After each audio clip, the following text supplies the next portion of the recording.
us to only show a deficit of $7,869 for 2013 and $14,564 for 2014. But if you look at prior year audits, you'll see depreciation as an expense since 2010, as required by law. The audit will bring the expenses back to the high deficit of $36,174. We non-sewer residents have been funding the sewer deficit through our property taxes for too long. You should make the users pay and follow our village policy. Secondly, Mr. Zava also drew attention last year to the parcel tax that Brunswick residents should have been paying for the UV water upgrade. He indicated that Brunswick's residents had not been billed their 2 water parcel taxes through an error in the village office. He stated they were being charged the joining the village water system tax, but by some error they were not part of the parcel tax for the UV upgrade. Council was concerned it was too late in 2013 to add the additional charges. Was this drawn to the attention of Hari so he could make sure Brunswick owners are charged the 2 parcel taxes they should be paying for water along with the usage? Can you confirm that both parcel taxes for the water system have been properly assessed to Brunswick residents in 2014 along with their usage charges? Thank you for looking into these items and choosing not to pass the utility charges until the next meeting when the real charges are documented and charged.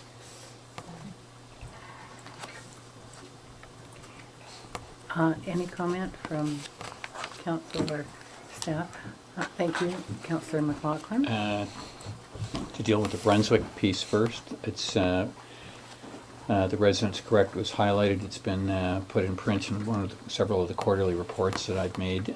Quite candidly, it was recognized early on that the Brunswickers had to be apprised of this and brought into the fold in terms of the numbers and what the consequences were. That simply didn't transpire because of change of management in the village. Okay, we need to... and it's unlikely it's going to occur in 2014. Well, we need to discuss that with Mr. McBrady, certainly, and with Mr. Suvarna. But thank you very much, and thank you for bringing it forward. Just a clarification for the sewer utility is sent out to Kelvin Grove residents. I think the point that's being made is that the that's right. The transfer from general funds is ultimately $14,564 in the budget. Just to clarify that those are the receivers of that tax notice, and all community members receive our water utility tax notices. Just to clarify that. If I can move us along then to Mr. Stone. Thank you. I'd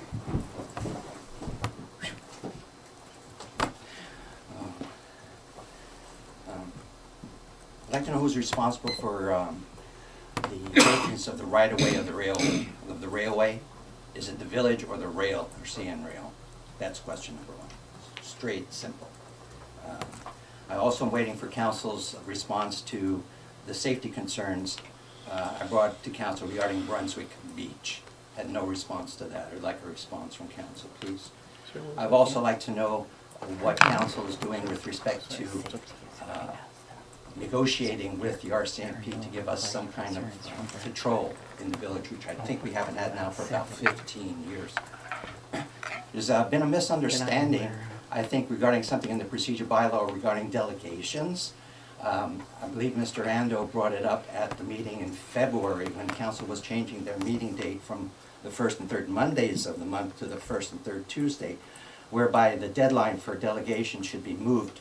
I believe the original day was Thursday, and for some reason it's now showing Wednesday in the procedure bylaw. And the proposal, the suggestion was to move the delegation date to, I think, was to Friday, but now it's Wednesday. And with the office closed on Wednesday, it's pretty difficult to file a delegation when the office is closed. Do you recall that, Mr. Ando? What happened? How is it that it's still Wednesday, not rather Thursday or Friday? I'm not putting it on you, but I think you brought it up. Oh, sorry about that. Okay. Oh. I'm also concerned about the fire department. Every year they have a fundraiser, and I support the fire department, but the concern is liability regarding drinking. The issue that remains to be reckoned with is whether or why residents leaving the function aren't checked for sobriety. The village, by permitting the drinking of liquor, opens themselves to liability in the event that somebody is injured or there's some kind of accident when they leave. So why isn't the fire department encouraged to test? They have these Thank you. sobriety tests. Thank you, They're Mr. not doing that. They haven't been doing that. People are leaving that event less than sober, and it's a concern for safety. Thank you very much, Mr. Stone. You're welcome. Thank you. Did you want to address, I'm going to get the thing that I can Mr. McGratty, would you like to just address the CN question at all? CN is responsible, through you, Madam Chair, for maintaining its rights of way. Okay, thank you very much. One of the things that I do most frequently at the beginning of the meeting is just to read out public participation. The Village of Lions Bay Council will begin and complete council meetings with public participation of up to 10 minutes, and that's aggregate, with each person who wishes to speak allotted to a maximum of 2 minutes. Council at its sole discretion may extend public participation to include more speakers. Council has introduced a timer for each 2-minute segment. The council member responsible for timing speakers during public participation each meeting will provide a high sign of about 30 seconds. When the timer first begins to sound, please complete your sentence within a few seconds and excuse yourself from the podium. Any questions asked during the 2-minute segment will be captured by the recorder. A respectful decorum is expected at all village meetings. Thank you so much. The next speaker, yes, Councillor Ando?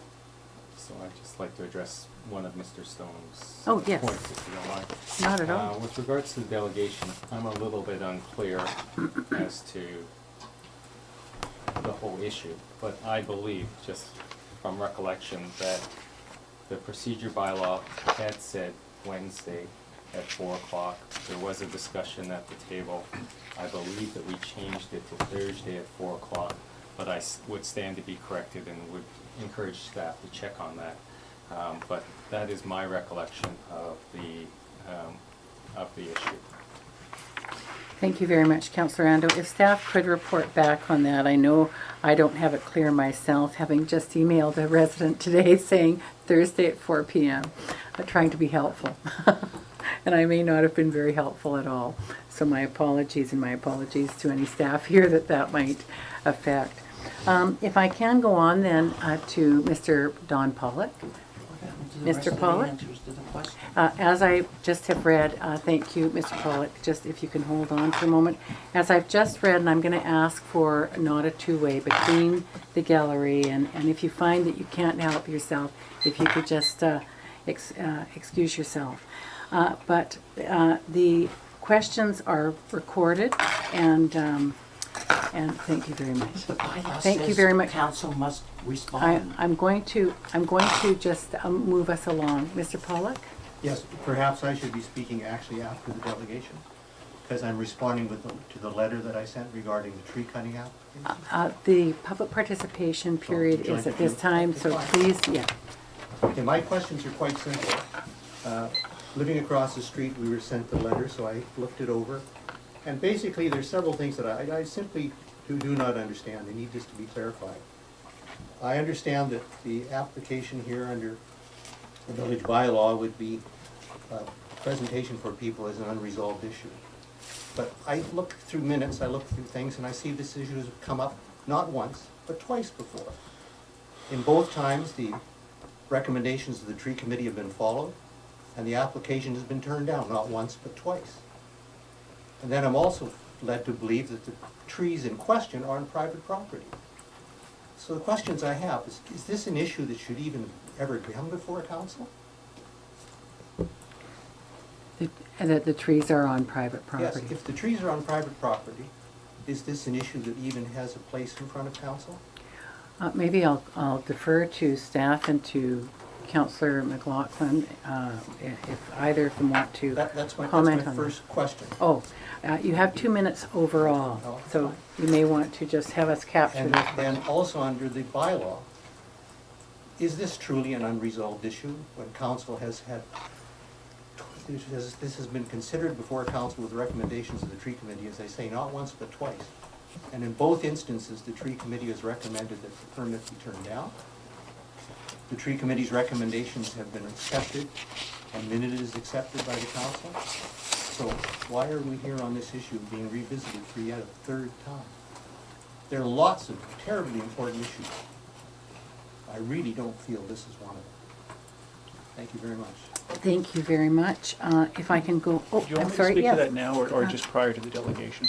Because I'll be responding to that Okay, in the introduction. okay, So I thank can you very do much. Is that just fine? before the delegation. Okay. If I can go to Anne Marie Halliday. Oh, I'm sorry, Councillor Ando? Well, I think we should probably clarify a little bit from reading through this documentation. I believe that it wasn't turned down twice. I believe that the first time, one tree was,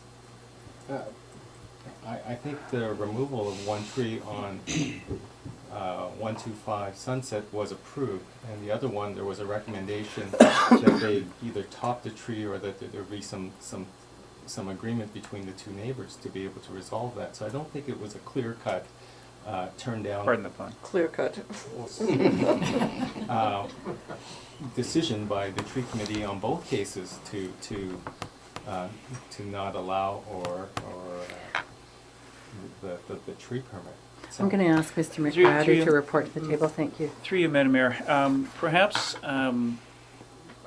there is some complication to this, and that's the reason why I've asked council to consider the appeal. And perhaps we should allow I guess the next delegation is on this particular issue. What has happened is that over a period of time, there has been an application for this particular tree. What has happened is that there's been, I think, some confused responses from the village to the applicant. One is that you can cut the tree down if you have approval or you receive approval of the neighbor. The other one and the other I think comment that was provided to the applicant is that if you can demonstrate that through a survey that the tree is on public property, council would consider the application. What the applicant has said, and then to further complicate this matter, is a discussion and some notes that I was provided with and I found in the file, that the former Secretary Treasurer said that he would bring this issue back to council because he felt that there may be a misunderstanding of where the tree actually is. What has happened is that the applicant did make a submission to the Ombudsperson's office, and the Ombudsperson's office has contacted the village and tried to review the entire file. What is before you right now is, I believe, what's in front of council right now is a final determination of this particular decision, whether in fact council is going to consider the appeal to reconsider the no decision.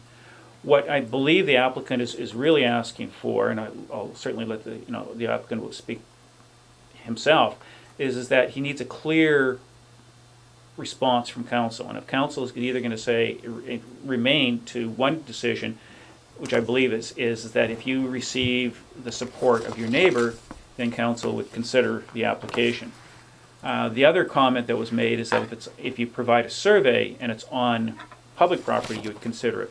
But I don't think that supersedes the decision of council, is that you must have the approval of your neighbor.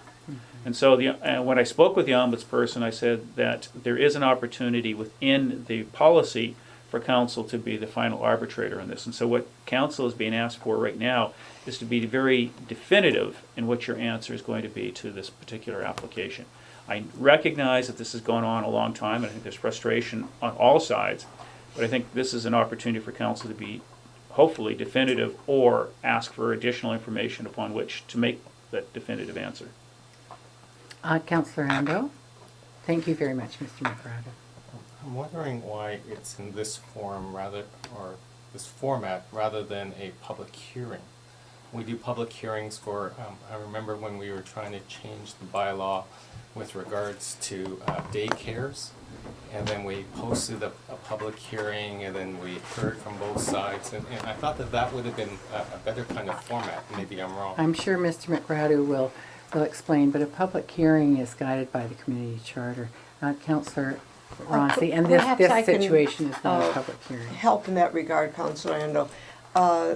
We are not trying to change the bylaw, nor to change the rules. We're trying to settle an issue, and this would not, and so we were asking for more information, or more information is coming forward. But this is not the same as changing the rules. This is to apply the rules already in place.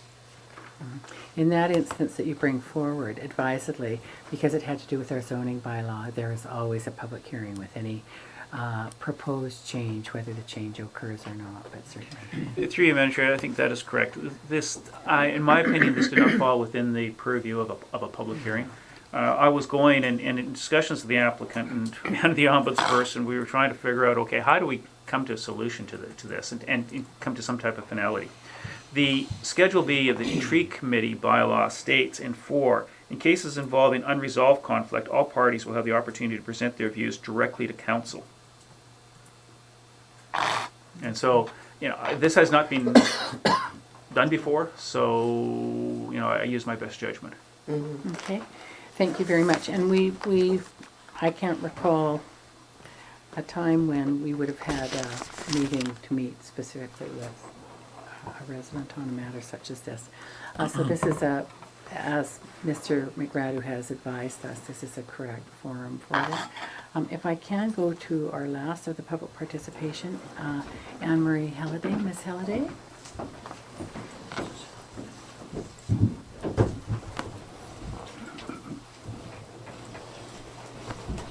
Good evening.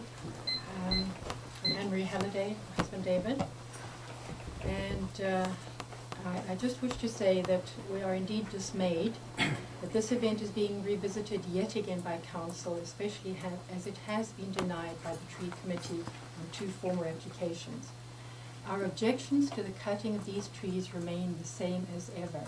That is, the 3 trees are growing from a single root bulb, and we fear that cutting down one or more will adversely affect the remaining trees.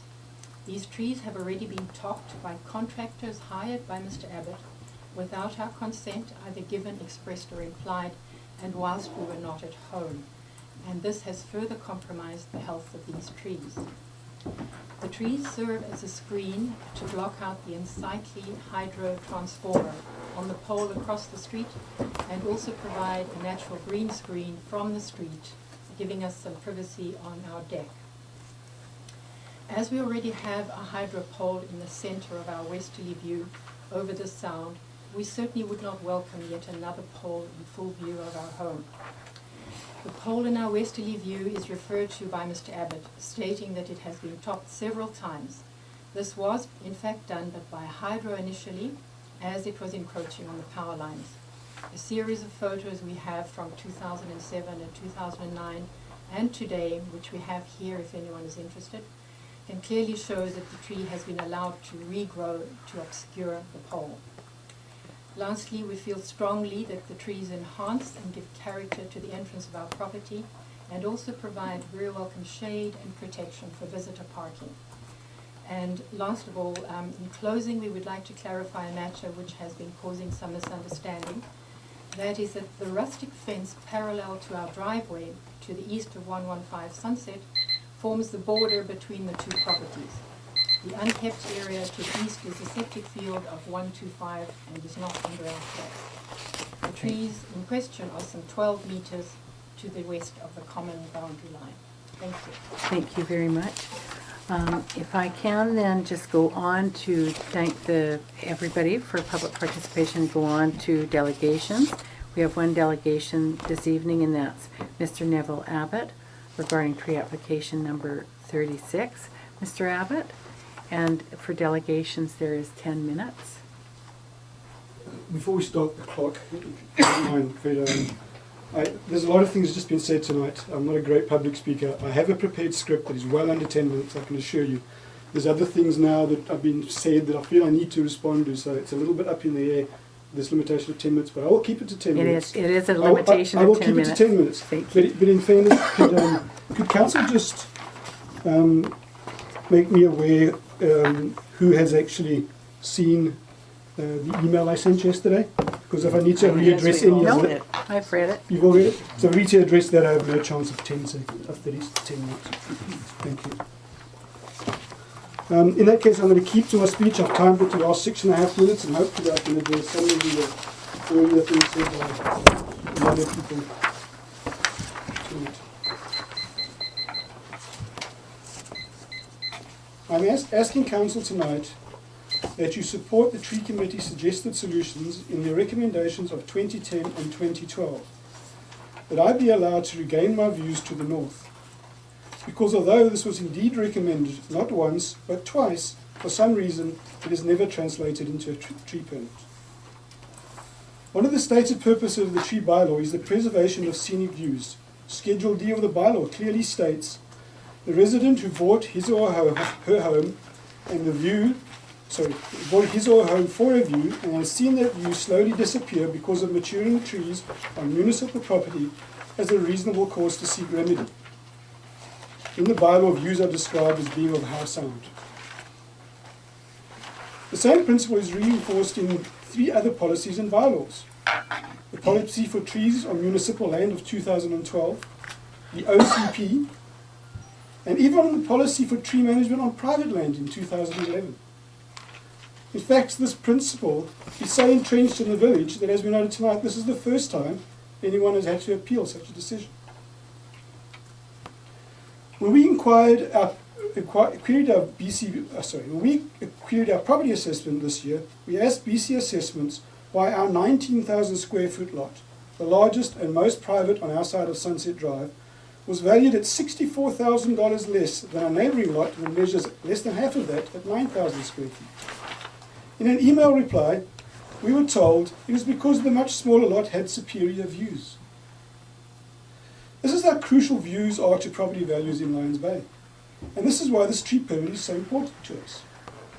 For a record, these views were described by the assessor as being ocean, island and sky views. BC Assessment visited Lions Bay in January, and this decision is based on the visit to our neighbourhood. We have lost 1/3 of our view because since we bought our property, the trees under discussion have been allowed to grow and block our view of the Howe Sound and the mountains to the north. I'm appealing the previous council resolutions not to grant a permit because throughout this process, a single objecting neighbour has effectively been allowed to determine the outcome. Initially by curating an unpleasant scene when the committee's original recommendation of 2010 was attempted to be carried out, and later because although the tree committee confirmed its recommendation in 2012, the trees to be windowed or removed as I'd requested, they insisted on a joint application, again putting the outcome firmly in the hands of my neighbour. The Freedom of Information request last year, in a Freedom of Information request last year, I discovered the Halliday's original objection to my application was actually received 2 weeks after the deadline for input had closed. In fact, the letter is dated a full week after the office sent me an email saying they were sending the file to the committee. So by rights, the objection should never be considered at all. However, clearly the tree committee was trying to be fair, which is what we all expect. In the same way, although I would like all the trees to be removed, I'm willing to accept a compromise, and that is that the Hallidays will leave the one tree trunk in place so as to protect the Hallidays' view of a telephone pole. Last year, in the most recent activity on this issue, Farouk Zaba came and took a look and verbally agreed with me that trees appeared to be on municipal land. However, he said a survey might be required to be sure. He also asked Dave Butler to give an opinion. In a telephone conversation with me, David Butler agreed the trees were on the roadside of the pegs, but he felt a surveyor would need to confirm the pegs had not been tampered with or that they were offset pegs. In the Halliday's latest objection, a letter dated October 20th, 2012, even my neighbour still agrees with me. The trees are described as on the municipal easement close to the road. I got a quote on survey, and it will cost between $1,700 and $2,700. Given the high price, I went back to Farouk and asked that we could get a decision from the tree committee first, because it made no sense to spend this amount of money to be denied a permit anyway. Farouk agreed to refer it back to the tree committee, but to my knowledge this did not happen. Although it should not be necessary and is a needless expense, I am still willing to pay for such a survey if it is conditional, if a conditional tree permit is issued to me for the removal of the trees on the municipal land based on the results of the survey. The two tree committee recommendations to allow me to take down some trees blocking on my view were fair and reasonable compromises. In essence, they agreed to my request twice, and I've yet to receive a permit. In granting a permit, as the tree committee wrote in the June 2010 recommendation, both parties would benefit, as I would regain some lost view and my neighbours would still have coverage of the hydropoles. This is what I'm asking the committee to approve tonight. If I still have some time, I would like to go to a few other things. I do. The one point that was made earlier about just on the notes, about us topping the trees, that was the reference I made to the earlier permit, and it actually was with an agreement of a meeting which the Hallidays didn't appear for 3 hours. And I started the applications. I also do question this forum. I would really like to have this as an open debate back and forward so we can get to reasonableness, but it is what it is and I'll work with what I'm given. The 130 Sunset Drive letters that you received over the weekend, I read those several times. I don't see the Pollock's objection. They give no reason why they should not approve the permit. So, what's that, Mr. Ben? Oh. 3.5 minutes. There was one other one of the emails that I sent out in the weekend that I thought was important.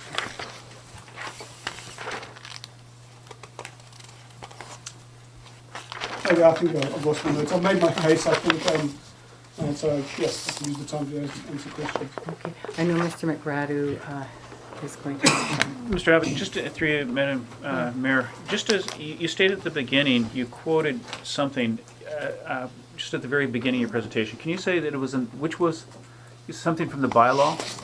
What did you quote from the bylaw? Beginning of my presentation? Yes. Certainly. Let me find it. The resident who has bought his or her home for the view and has seen the view slowly disappear because of maturing trees on municipal property has a reasonable cause to seek remedy. I believe it's in Schedule D. Right at the top, it's the terms of reference to the tree committee. Schedule D, Can you find it? number 2, general guidelines, number 2. Starts 1, 2, 3 lines down.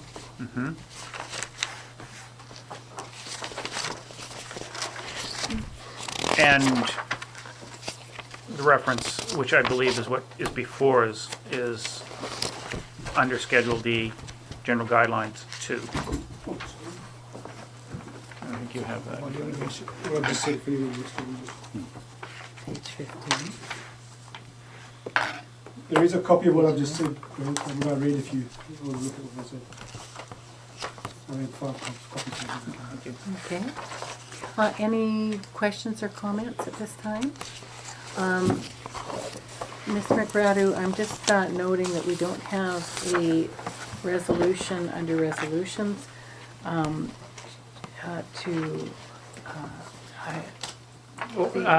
Through you, Madam Chair, Yes. Madam Mayor, this is an appeal to council, and so, the council is supposed to come here with an open mind, with listening to the presentation, take into account the what you have heard without any recommendation coming from staff. And so I think what needs to happen is in an early discussion with council, you have to either deny the permit or approve the permit, or ask that additional information and specify what additional information you would want in front of us. Or I suppose you could do is refer it to a future date. But I think what is being asked for is either approval, not to approve the permit. And I think those are, the two in front of you. I think dragging this on much longer, unless you have specific questions you want answered, is probably not in the best interest of anybody. Okay.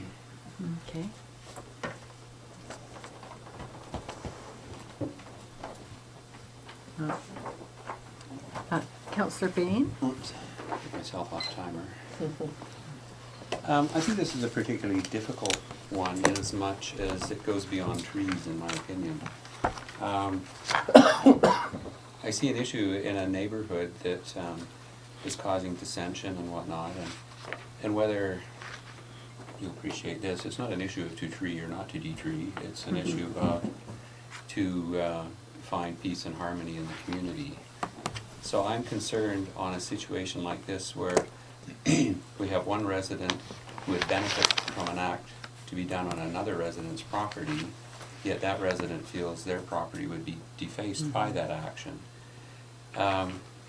So I find it very difficult to agree to an action to benefit one to disadvantage another one. On the other hand, maybe I'm just too optimistic, but I just have trouble figuring why cannot a compromise be found. And so in all clarity, I don't know if any around the table are aware of this. Councillor Ronsley and I took a site visit. We saw both parties, we looked at the views and everything, and I can see both sides of the story. They both have good cases. Yet, to me, the underlying fact is peace in the neighborhood. And that would direct me to say, I couldn't agree to overturn the tree committee's recommendation of not cutting unless and until there was a mutually agreed upon solution from the neighborhood first. Okay, thank you. Councillor Ronsley and then Councillor Ando. I'd like to underscore some of the things, and we have not consulted each other privately. Councillor Bain and I spent most of Friday morning on the site, and in the house, in one of the two houses we went in and viewed it from the outside, and it is very complicated and it is very emotional, and it's more than, I'm afraid, dollars and cents value of property. It's the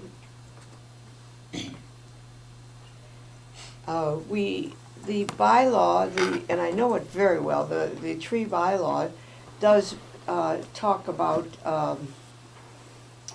view, and we all like to have views, but sometimes it seems to me the view we want is at a compromise to the neighbor, and there are regrettably situations, even in this wonderful community of Lions Bay, where neighbors do not see eye to eye, and sometimes they don't even speak to each other.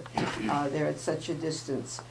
So where I'm an eternal optimist, and my children and grandchildren will fault me for that, I don't know that this one can be resolved by in a neighborly way. There's more than one way to look at a view.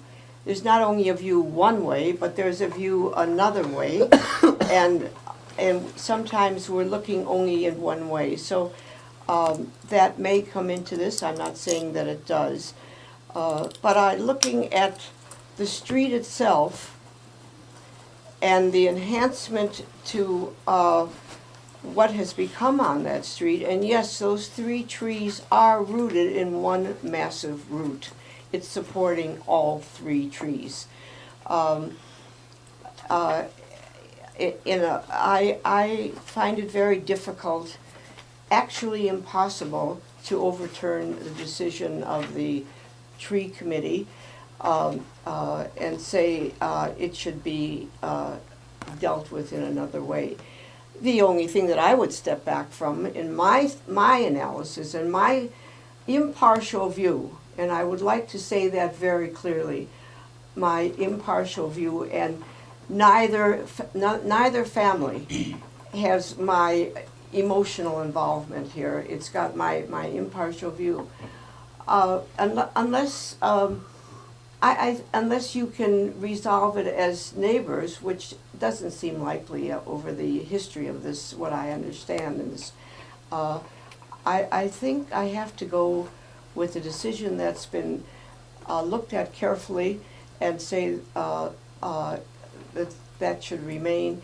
And perhaps, if this will help, Mr. Abbott, and it may not, and I don't mean to stir anything up, you've got another possibility for a view straight out, and you're not looking at that at all. And it's gorgeous, but you know, it takes work on to get the view there. I am not suggesting this, but maybe that would help. Maybe it would. Maybe that would help you to refocus on a view that really does butt up to your property. Maybe I don't mean to upset you. I'm just trying to be helpful. So that's where I'm at. Oh, yeah, if I can, Mr. McGrath is just guiding me here, asking council to be speaking through the mayor. Oh, Mayor's excuse chair- me. Through the chair. Excuse No, me. no, I it's didn't not, mean it's to just, overstep. no, not at all. He's just asking for the protocol, so I'm just being obedient here. Councillor Ando, thank you very much. Councillor Ronsley.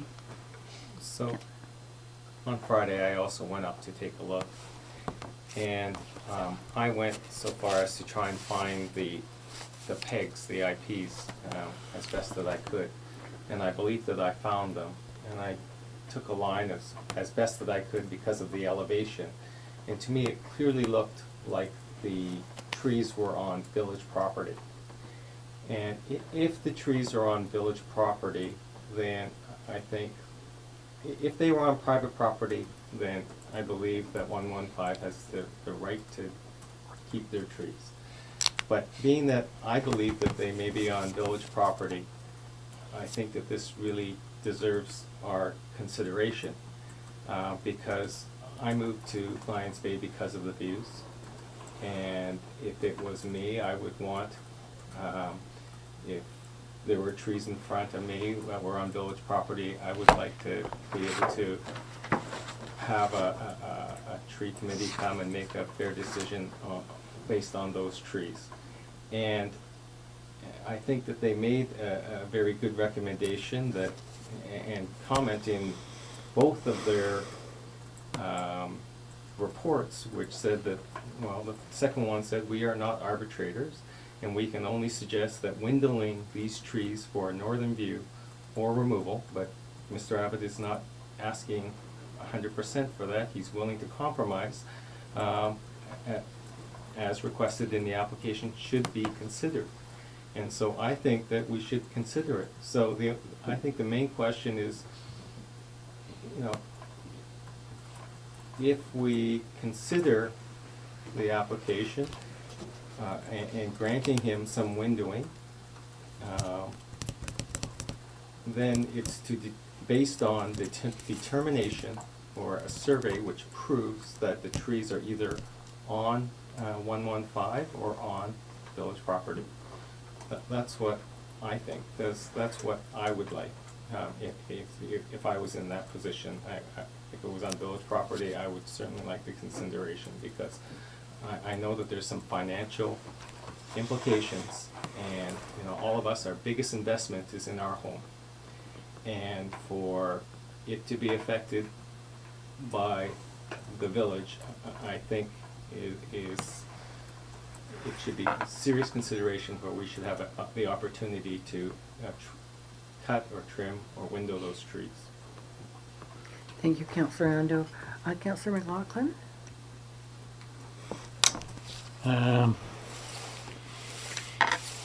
Everybody gets to be a bit of a valedictorian tonight on the issue, and I can tell you, having been on the tree committee for a couple of years. Not everybody's as polite as they're screaming at you or photographing you, which actually makes Ms. Essier seem quite hospitable with the way she's doing this, and claiming that you're going to be on the CBC News tonight for a wrong decision and things like that. I've also been on this particular site many times. Didn't have to go in Friday, thank you, councillors, but I was there when chainsaws were activated and the bylaw officer issued a cease work order. I have been to the residences. It's a very emotional case, as many of the confrontational ones with the tree committee are. And certainly people move pegs as well. I know this comes as a surprise to many. The general consensus here, just to cut this to 30 seconds or less with the tree committee, is that a common solution that fits the greater good of the neighbors, disrespectful of the village's best interests, is what's always pursued. The village can grow more trees elsewhere. It's a desire for two. Very clearly in this thing, it was hoped that there would be an amicable solution between the two neighbors. That's probably not going to occur. The spirit of what's been put forward is that it would be reviewed again if there was a common spirit. I don't project it. To me, my view would be to not approve and things remain unchanged from the previous resolution. Okay. If I can just be guided a little bit right now from Mr. McGrady, because this had been sent on to the Ombudsman, and the Ombudsman, from my understanding from your earlier comments, Mr. McGrady, had asked for clarity. Therefore, I'm just looking to be guided here whether or not I should ask council for a resolution or clarity, which would only be found through resolution, I imagine, about the clear yes or no that you had outlined earlier on, or I heard you outline earlier on. Just want to check in with you. In response, the ombudsperson has, in my belief, has, and my understanding, is satisfied that if council hears the appeal, then the ombudsperson is satisfied. And I think what's before you right now is whether council agrees to, supports not granting the application, or approving the application with whatever conditions you wish. So I think to bring closure, if council is not supportive of this, then I think council should pass a resolution that says that council will not approve the application. Okay. If I could, yes, Councillor Ando? So, in reading through this documentation, there was also one note that I had asked for clarification. I sent an email to you earlier. The March 5th meeting of council, there's a note, or in the minutes it says, Councillor McLaughlin reported that the tree committee had revisited the site and have confirmed the information contained in the survey drawings provided by the village office.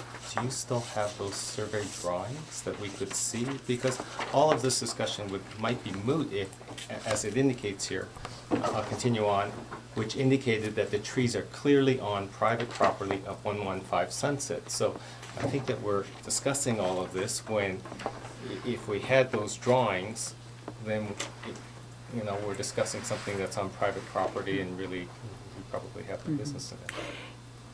I think that that's a good point, but if I understand, the delegation is asking for a decision as well, and it sounds that council has a decision. So it makes sense to, because my understanding from what Mr. Abbott has said is that the property survey, if council can make its determination without the property survey, then he's not spending his money on the property survey if there's no reason to spend the money on the property survey. I think that that's what I'm trying to perception check with everybody, because obviously this is... Mr. Abbott confirm that? Is that the essence? The essence of it is, yes, I'm asking that you go back to the recommendations from the council, that you read those recommendations where they've recommended that I get to window or remove the trees. I ask you to revisit that, and if, after you've revisited that, it can be contingent on me spending $3,000 to prove that the trees are not on Halliday's property, even though I believe that's a waste of money, I will spend the $3,000. I'm asking you to ignore that factor, read the tree committee's 2 recommendations, and either approve their recommendation. I'm a little confused about the language here. Are you going to approve their recommendation or approve your denial of their recommendation? That is the question. Thank you. And if I can to council, say that what I hear at the table is through or to Mr. McGradu's clarification of what the Ombudsman is seeking, is that we are clear with the neighbors what our decision is. So I am going to ask for a resolution. What I hear is that council, irrespective of where the property line is, council is of the mind that without the neighbors coming to cooperation on this. So if I can ask perhaps council to, not perhaps, if I can ask council to please put forward a motion that what I've heard from 3 of the council members is that without that neighborhood cooperation, that council is, without that, continuing to oppose the application. So that's the kind, yes, I'm sorry, Councillor Ando? Can I ask a question? Yes, of course. about the members of council? So, Councilor McLaughlin, is this the only time that a neighbor, has the tree committee ever approved of a tree, a tree cutting permit where there's been an objection of a neighbor? Yes. So there is a precedence where they cut a tree even though there's been an objection of a neighbor? Yes. Or it was approved in this fashion. On public property? Yes. But a survey had to be conducted. It was conditional to the survey.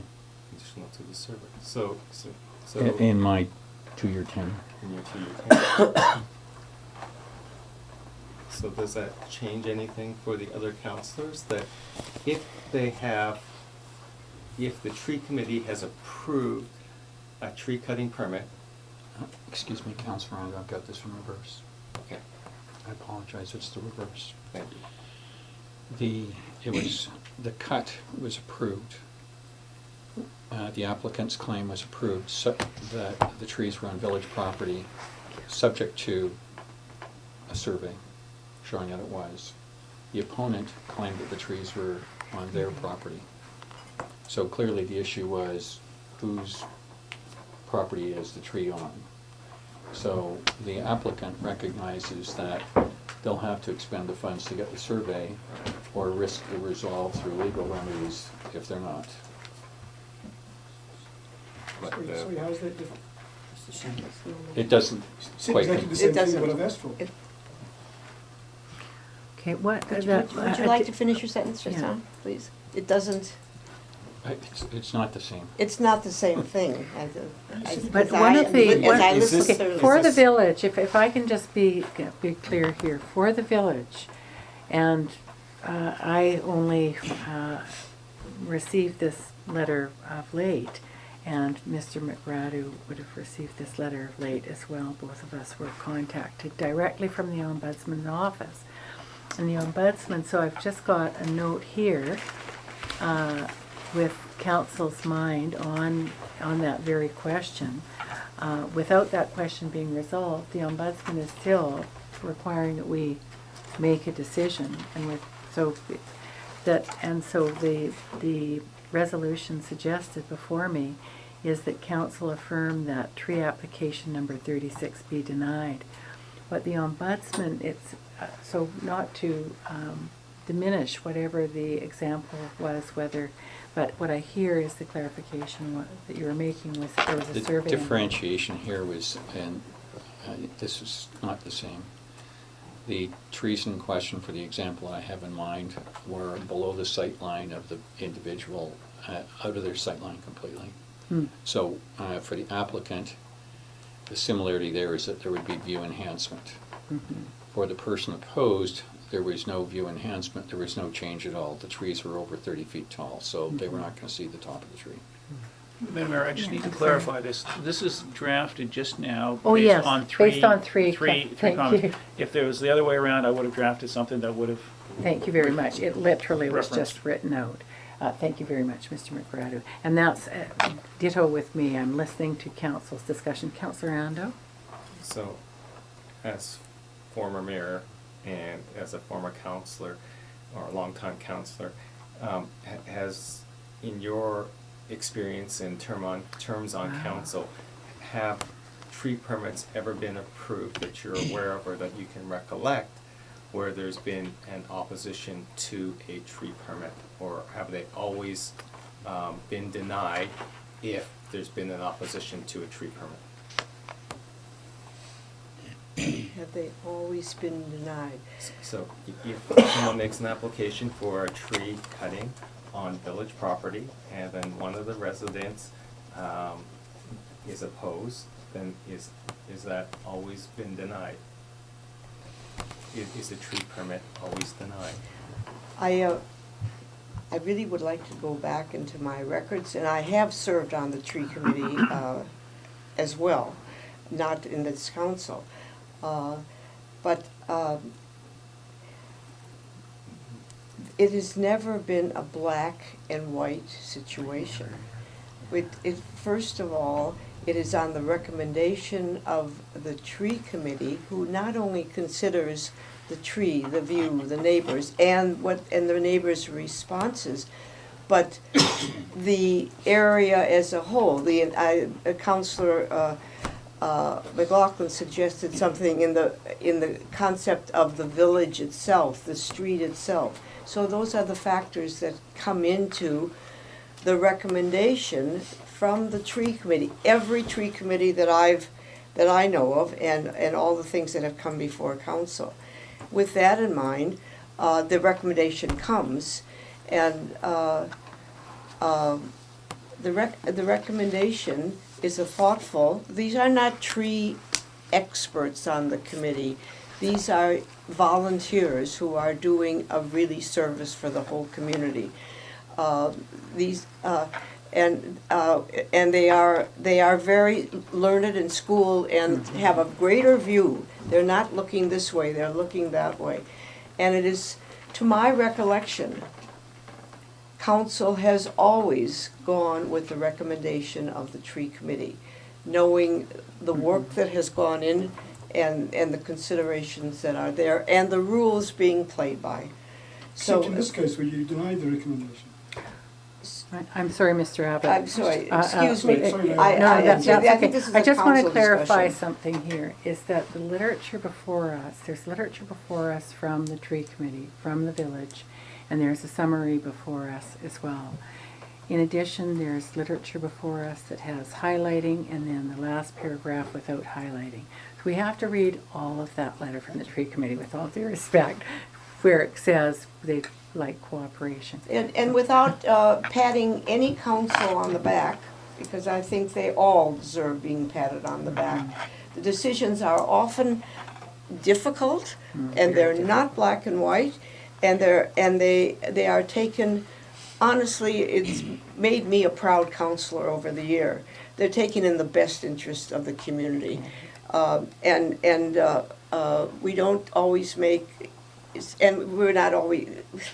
Regrettably, not everybody agrees with our decisions. However, in that regard, I think my brief answer to you is, and my recollection, which is pretty good, maybe not perfect, is that council, all the councils I've been on, have never gone against the recommendations of the tree committee because of what they represent. I'm going to move us along in the interests of all of us and in line, I hope, with, Excuse me. I'm sorry, with some leniency. We can call, honestly, we have so much work to do, and one of the speakers said there's always so much work to do here. There really is.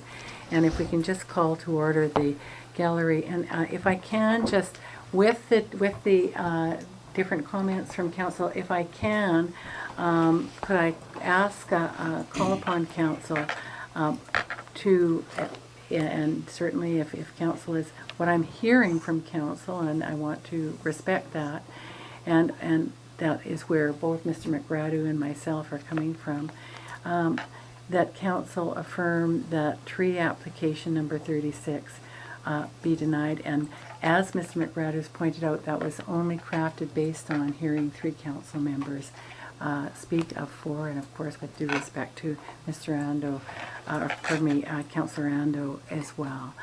So could I have somebody, have a mover and a seconder on that? Thank you, Councillor McLaughlin, Councillor Bain. Any further discussion from council? Call question on the motion. All those in favor? Opposed? Thank you very much, all councillors. This is always a hard decision. Thank you. If I can move us along, and thank you very much, Mr. Abbott, for your time on this, and to the gallery. If I can move us along to adoption of the minutes of the meeting of January 28th. Could I have council move and second, please? Councillor Bain, and a seconder. Council, could I have a seconder, please? Thank you, Councillor McLaughlin. Any changes, additions, deletions to the minutes? Just a small one. Thank you very much, Madam yes. Mayor. I love numbered pages.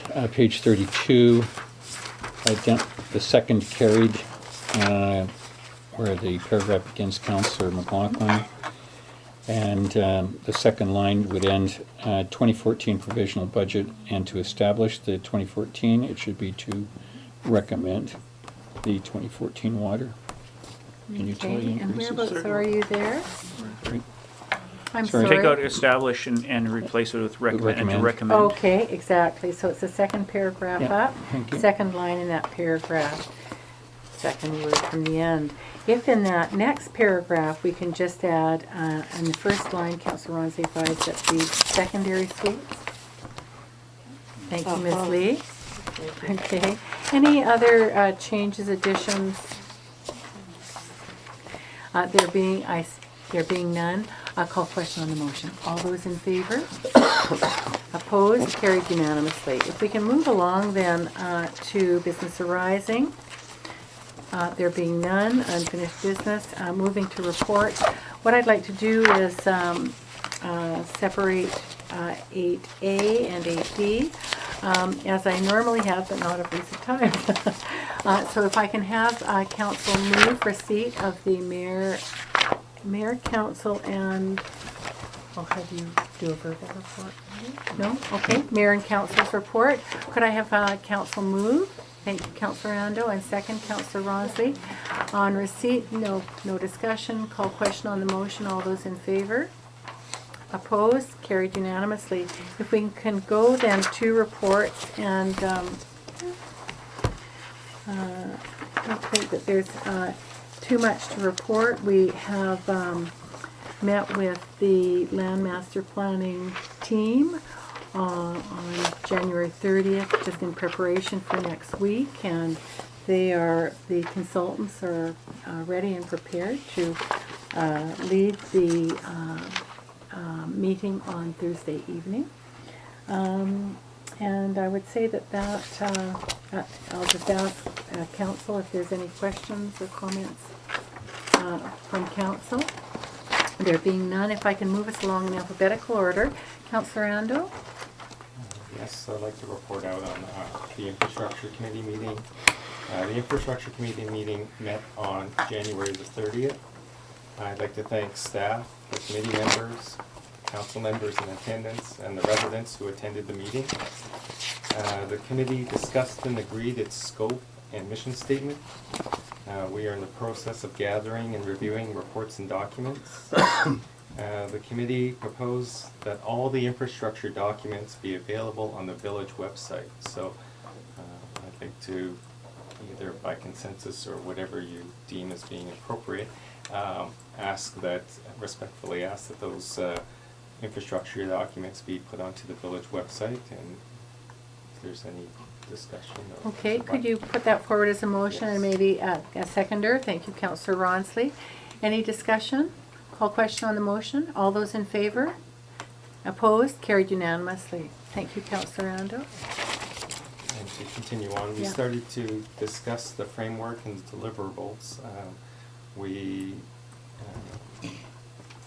understand that the 2014 budget is well underway, and we hope to provide some input on the CapEx budget and the 5-year plan before it's approved by council. So the rest of the frameworks and deliverables will be discussed at the next meeting, and our next meeting is on February the 13th. Then I'd also like to report out on the Lions Bay Play School that I received an email with regards to a survey that the Play School is doing with regards to the needs for childcare and before and after school care.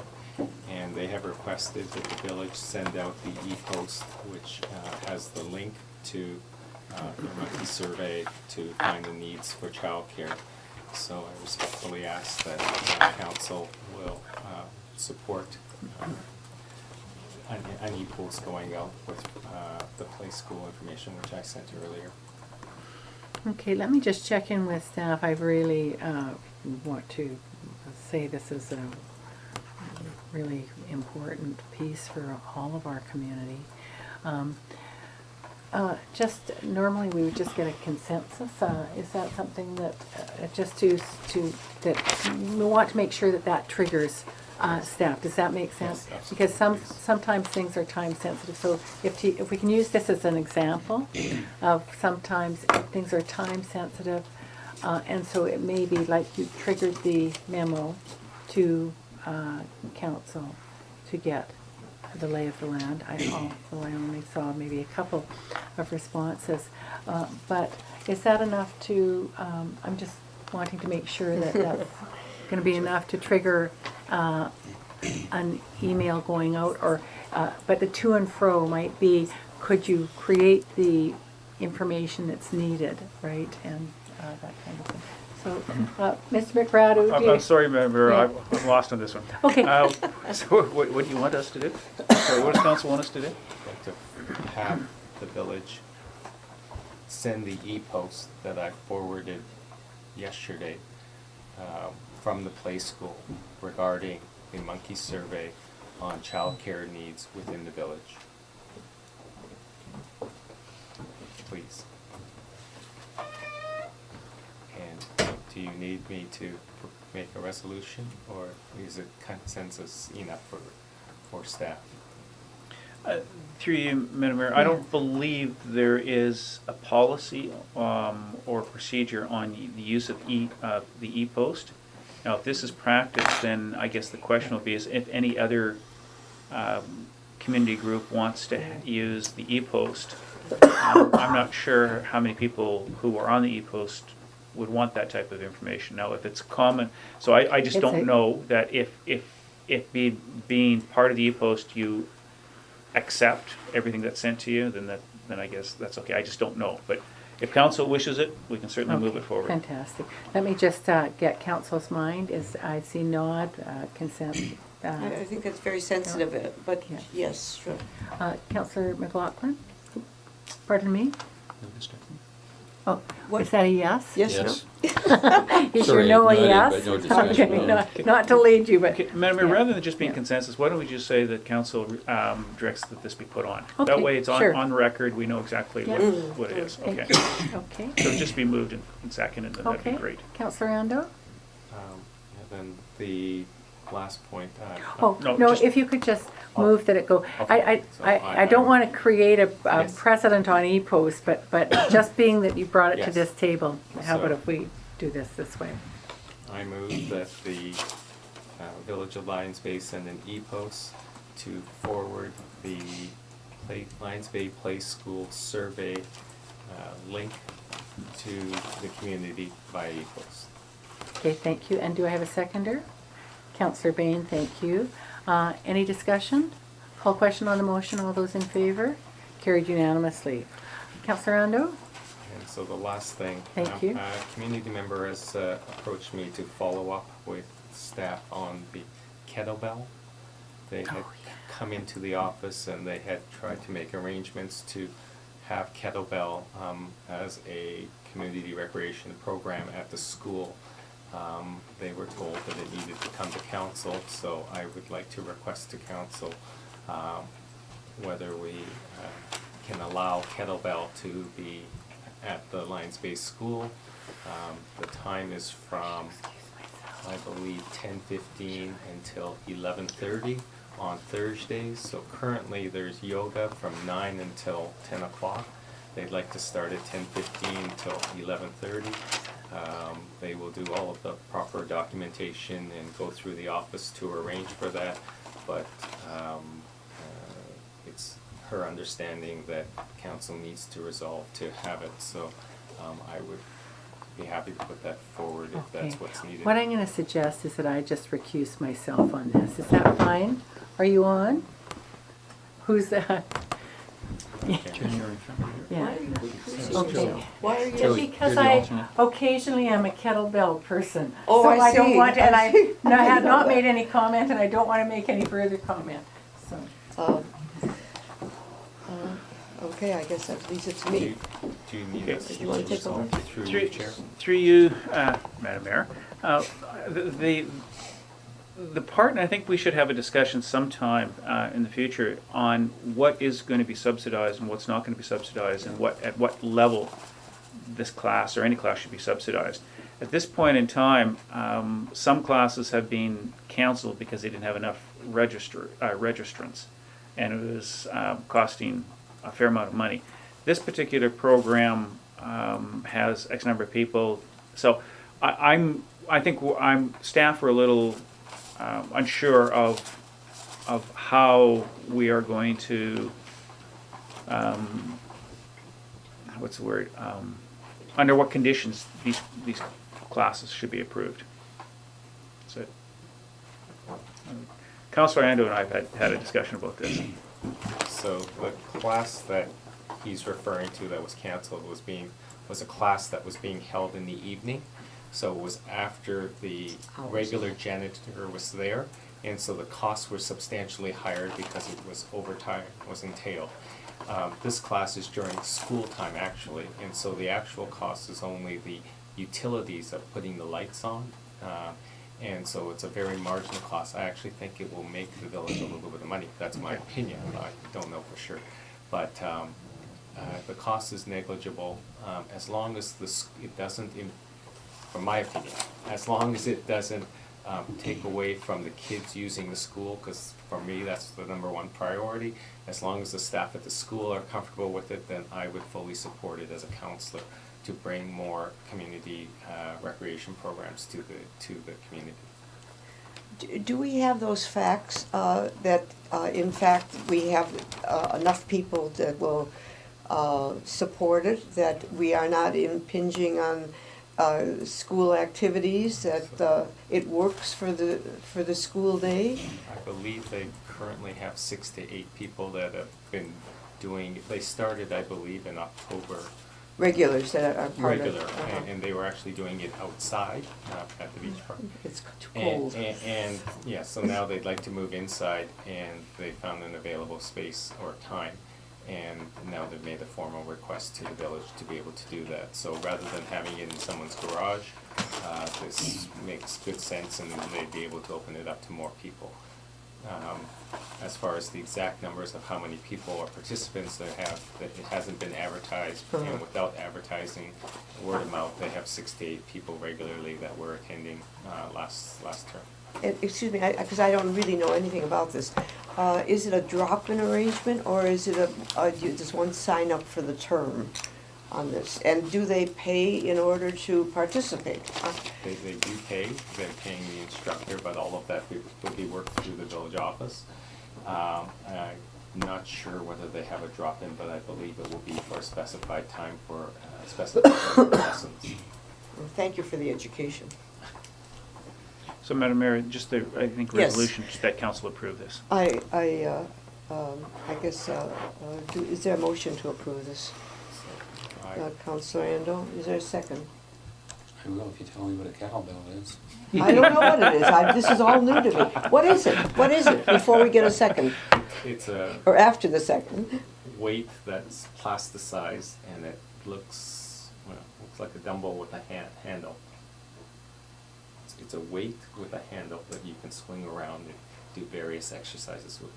Oh, so it's not a musical thing? Oh, that's what I thought it was too, isn't it? Nor the a same collection way. device. No. I'm thinking of joining. Could you For get more something that teens information? are I put could in. use that. Remember, Anyway, it's- is there a second, Councillor I'll Bay? second that. Any more discussion? All those in favor? Let's see the minutes of this one. Unanimous. There's a picture. Oh, what does it weigh? What does it Well, weigh they're about? different weights, so you have like Please. probably 1 kilo, 2 kilos, 5 kilos, According to, depending on your strength. I'm going to find out more about this, and I may be a member. They work Thank you.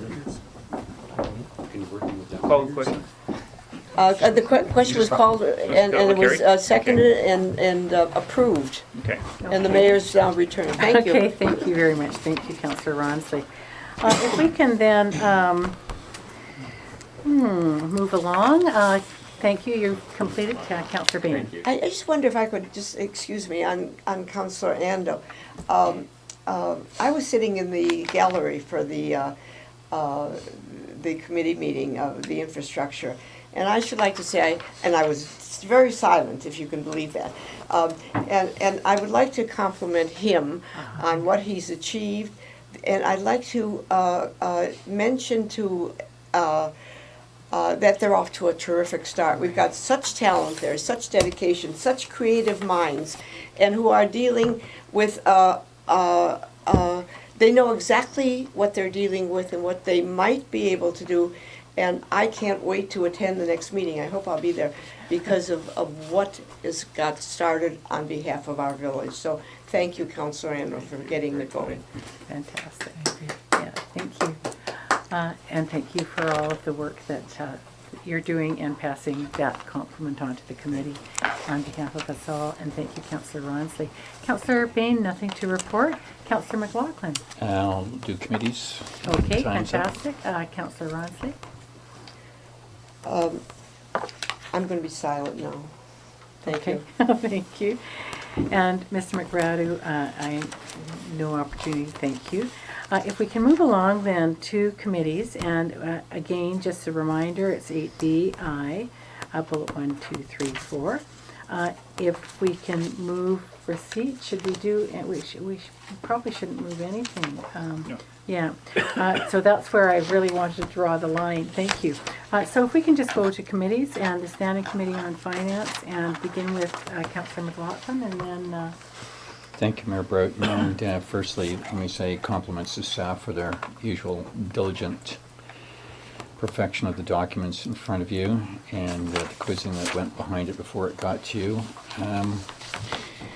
Last evening, I chaired a meeting of the Standing Committee on Finance, which agenda you'll find on page 41. If Council would take note of the following for their future reference, I'd refer you to page 49. I'll give you a second to get there. Just to redo some of the topics for easy understanding. To neutralize the disclosure on capital expenditures, which have not been considered in the operational budget. To this point, please refer to the government grants, which is the second line for $445,000, which also appears in the second to last line. So it was brought in as revenue, taken out as an expense. So this is shown as funded in out to take at the community center out of all discussion on this point, to this point. Next item I'd refer to you is the third line, which is revenue for $298,000. This amount is overstated by $100,000 in fiscal 2014, but will be accurate for 2015. This revenue shortfall results in a similarly decreased surplus. That would be the boxed area in the mid-page, which is now approximately 227, not 326. This amount would be used to fund CapEx or reserves, etc., and will be brought back to council within a month to consider the expenditures. For clarity, another item I highlight, which is mid-page, is professional fees, contract services, which are significantly reduced. What is represented in this category for 2014, and these are rounded numbers, are legal fees, audit fees, waste management for $175,000, which is included in this, water and testing, chlorine and treatment. And when I add the numbers I have, I'm out by $1,000. So I've got that to balance for you. The other major item I draw to your attention is also on the mid-page, which is salaries and benefits. This is increased by approximately $200,000. The primary differences are twofold. Firstly, last February, I made the request that was supported by the Finance Committee and Council for the Secretary-Treasurer to cease the practice of on-call payments with the Works Department and reduce, if not eliminate, overtime. It was left with the Secretary-Treasurer and the former Works Manager to execute. Recollection will show that continual delays in the execution ultimately led to their coming forward in June to advise that they're unable to comply. The anticipated budget saving amount that was built into our last budget in the combination of these two figures was $75,000. That was approximately 54 on-call. The second cause for the differential that I'm talking about is the movement from a consolidated management position, which is the former treasurer and the former village manager positions, which by my calculations had a minimum $80,000 savings compared to 2011. The current presentation before you, and staff has done an excellent job of demonstrating this to me in great granularity, demonstrates a full service model for the village, contemplating a works manager at current market, 4 employees, seasonal and part-time employees, as well as a full-time chief financial officer treasurer position, along with current market for chief administrative officer. What I'm telling you here is this would be the highest case model, and this will come forward to council again over the next month. In conclusion, the budget and proposal placed before you have been recommended by staff. These are the verbatim, the tables, and the proposed increases. So again, to repeat, in conclusion, the budget and proposals placed before you have been recommended by staff, and they've been confirmed by the resident members of the Finance Committee. To ensure clarity in the roles of the resident members, they were advised that they were chosen as they were qualified industry leaders and all designated professionals with considerable business acumen. That said, they were also advised they were the proxy of the community at large, and their individual views should be put aside, and they represent the community at large. The Finance Committee's recommendation was decisive and quick. All were in favor as presented by staff. As a side issue on the Finance Advisory Committee was the issue of amortization depreciation. The depreciation methodology comes up for debate at time to time, and clearly within all of our financial structure over several years it's been treated as a non-cash item, and we don't make any allowances for it. The discussion has centered around a strategy of at least partially funding the amount going forward, and this will be addressed in future agendas on the committee, and is in line with the recorded comments of the the Finance Committee meetings, which is item 7C, page 45 of the previous minutes. So that'll be put forward. Thank you, Mayor Broughton. I defer to my colleagues any questions that they have, but which we've got our staff further here if you have further granularity. Councillor Bain. I've got a few questions. Excuse me, a few questions on page 51, the water utility budget. I'm sure there's an answer, but it eluded me. I'm looking at the line surplus deficit, for 2014 is 87.7 roughly for a deficit. Yet down below I see a cash surplus of 57.5. I'm sure there's a way that works. The Amortization. depreciation, That is it? it's non-cash item. Okay. Next one. I've got, is that the same on the sewer one where the grand total? Yes. Okay. But then, I'm puzzled at the 14.5% increase. Oh, I could see from that to that. Okay. From that. Okay. Good. Okay. Councillor Ando and then Councillor Ronsley. I have a question with regards to amortization, which is basically, if you put money into amortization, does it go into a reserve, restricted reserve, or just a regular reserve? Through Mayor, Yes, thank you. Martin. Mr. Savano. The practice has been the amortization cost, although it's an operational cost, is not considered as the cost of the operations because towards the end there you have added back the amortization cost to show a cash surplus. So what it shows basically that the amortization costs are not set aside as reserve. So for all intents and purposes, basically amortization cost is not treated as a cost of operations. Councillor Ando. Maybe to be clear, if we chose to put money towards amortization, Right. would that money go into a restricted reserve or an unrestricted reserve? It would be restricted reserve for capital, Restricted reserve. Thank you. replacement of capital. Thank you very much, Councillor Ando. Councillor Ronsley. Page 49, legal, professional fees and contract services. It looks like we're going down with that, if I'm reading it correct, in cost. Is that going to be in any way, is that going to be broken down in any way? How much are contracts, how much are professionals, or is it just one lump all the time? I Do have we- the numbers for you. I gave you the total to within $1,000. But it's, I mean, again, because some are contracts and some are expenses and. legal services, audit services, our contract with the waste provider for $175. I guess there's some chlorine, the delivery of the chemical, I believe, Mari, and then there's the water treatment. Uh-huh. And what did you say, the legal fees part of it? I didn't. You didn't? Okay.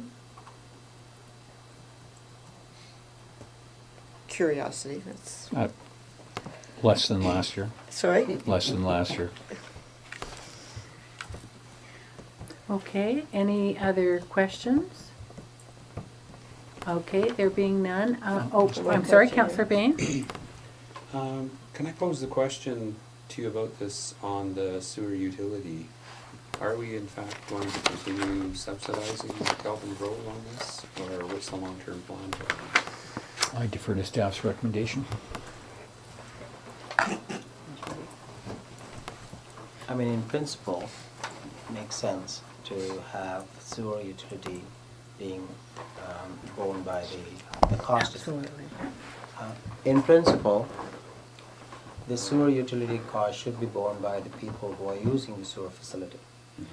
Now, this budget, when we prepared it, we have pretty much followed the historical way of calculating the sewer utility rate.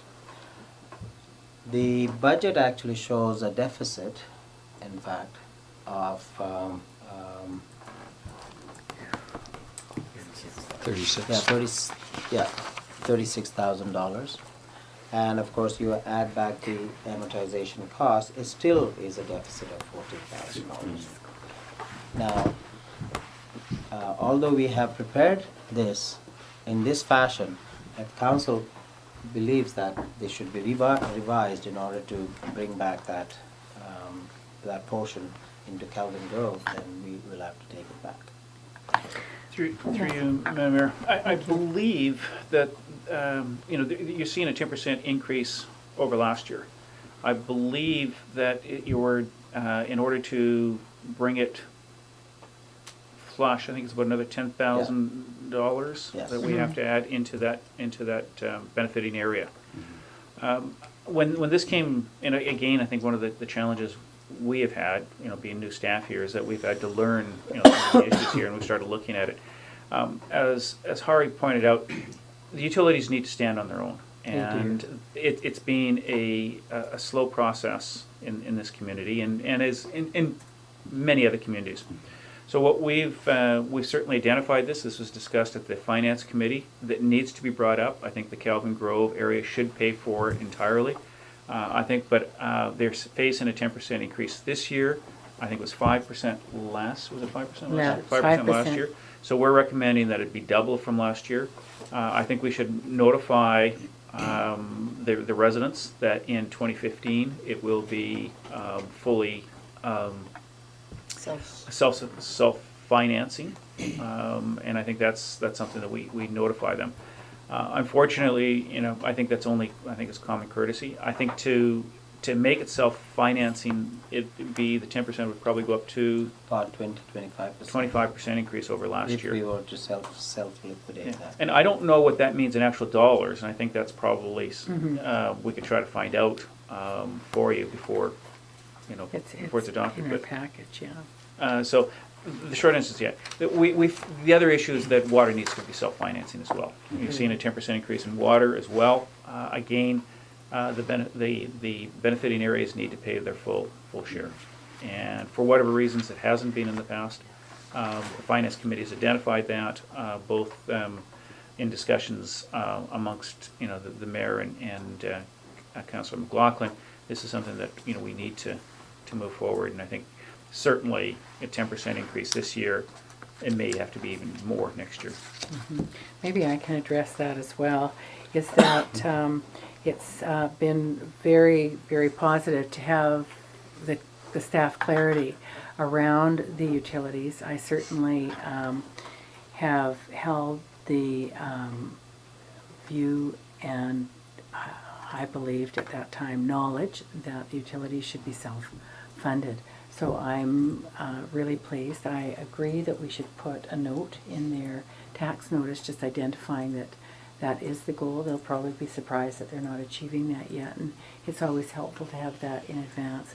Just as the earlier comment about Brunswick and just making sure that we make that notation as well. So that these things are very helpful, just tightening the screws on the vehicle, if you like.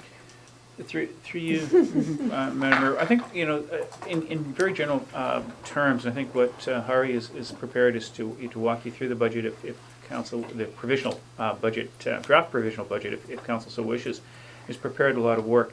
The challenge we've had this year is that because we're new, you know, we're learning a lot of the materials. We're discovering, I think, a lot of interesting things as we go along and prepare the budget.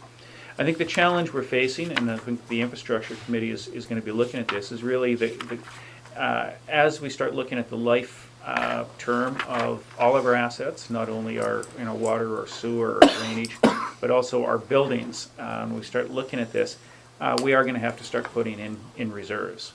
What you're facing right now is the cost of operating this municipality just to do what we are doing. Just to do in 2014 what we did in 2013 is going to be approximately 2% per annum. And anything over, so what you're going to be looking at is on everything, all things being equal, about a 2% operating increase each year. Over and above that is what you're going to have to consider when you start looking at dealing with infrastructure. Unfortunately, a 1% tax increase in the Village of Lions Bay only brings in $10,000. We have limited opportunity to grow in this municipality as it is right now. We have very limited commercial, and so, you know, all of those costs are either borne by government grants, the small amount of revenues that we get, and taxation. And the challenge is going to be is that, you know, we know that we're going to have to replace our infrastructure over the long term, our buildings and everything else. So what the infrastructure committee and what council is going to be looking at over the next while is how do we build up that reserve. It's not unique to the Village Lions Bay. All municipalities are facing the same thing. When PSAB came into regulation, we had to start looking at amortization and asset management. And I know that you read all the articles. You know, it's billions of dollars across this nation. West Vancouver is looking at tens of millions, pretty close to $100+ million to replace a lot of their infrastructure. So, you know, we've got the same issue. It's just a matter that it's going to take us longer to save that type of money. Okay, and I want to maybe punctuate also that we're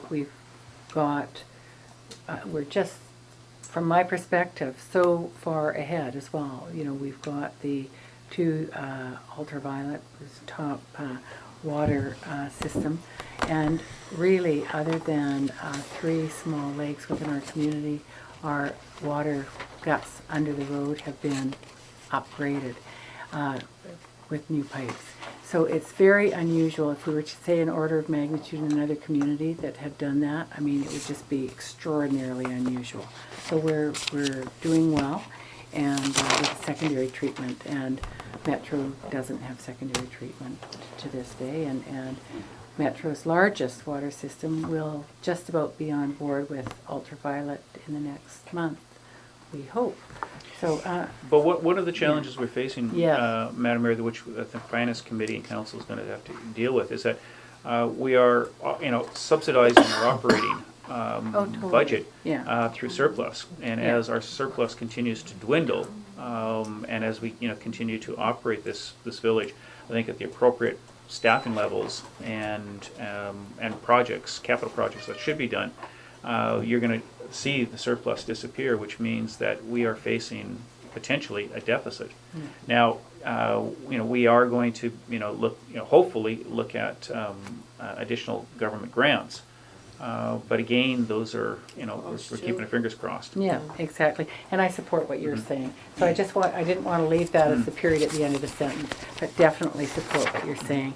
And as a result of that, we're putting forward a 4% operating budget increase this year. Yes, Mr. Savarna? Yeah, just want to make a quick point, particularly to Councillor Endo. The amortization cost for the village is about $450,000 annually. So what we are saying basically, if you want to set that aside as a reserve for capital replacement down the road, which is a great thing to do, it will have a great impact on the tax revenues, because there are no other sources of revenues to bring that money to put aside.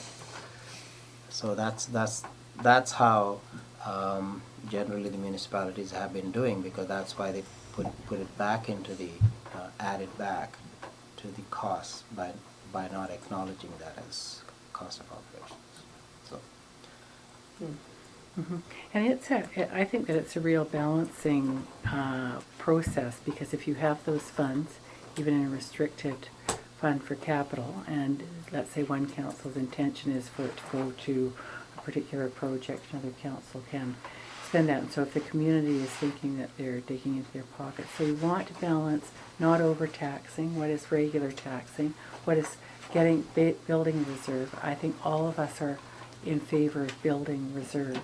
And just maybe in finishing my comments, and one of the things that other communities are doing is certainly looking at land master planning as a result of that. And that's, in fact, in the last decade, it's separated a community like Lions Bay profoundly from its all of its other municipalities. I don't mean literally all, but most, not just within Metro, but throughout British Columbia.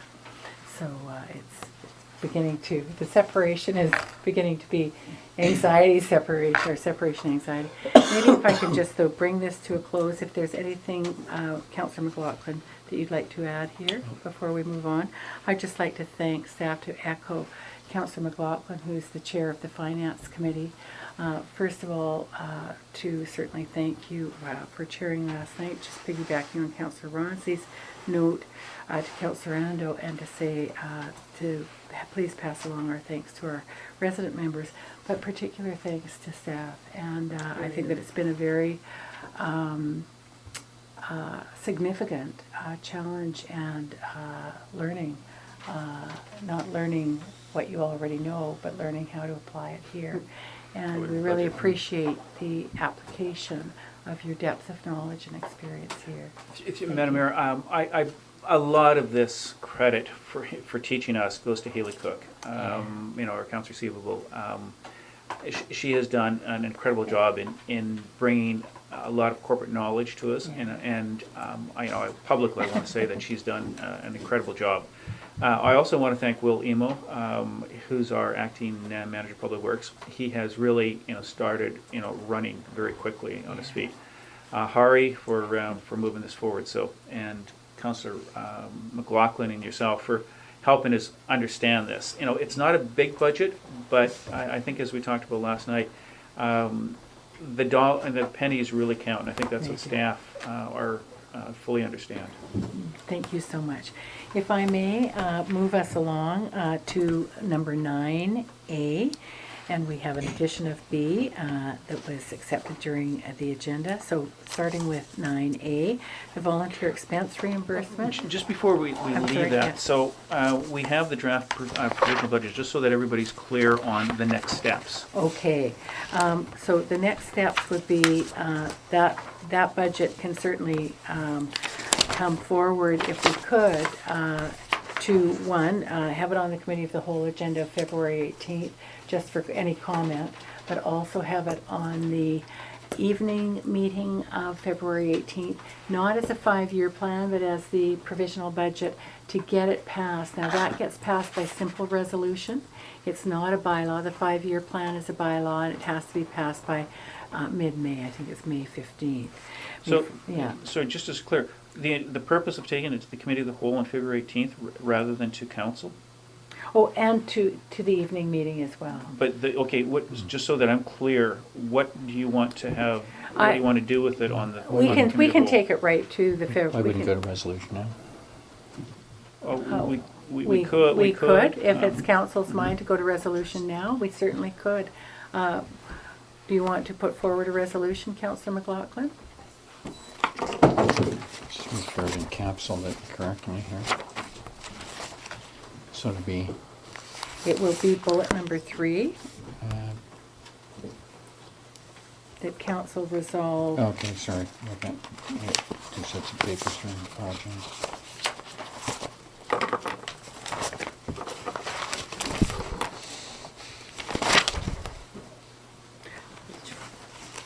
Okay, so we need the resolution. Okay, if you go to your So we had a lot of agenda, I'm pages. sorry, Okay, so agenda there's 8B, There's 2, bullet there's 3.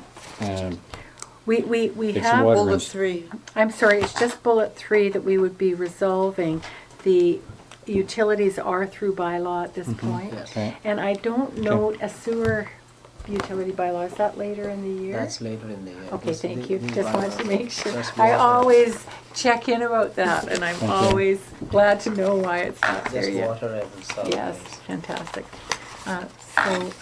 Sure, ready to go. Are you ready to go? Be it Thank resolved you. that the Village of Lions Bay Council approve the provisional budget as presented tonight. Okay, the 2014 provisional operating budget. I'll second that. Thank you. And any discussion? Call question on the motion. All those in favor?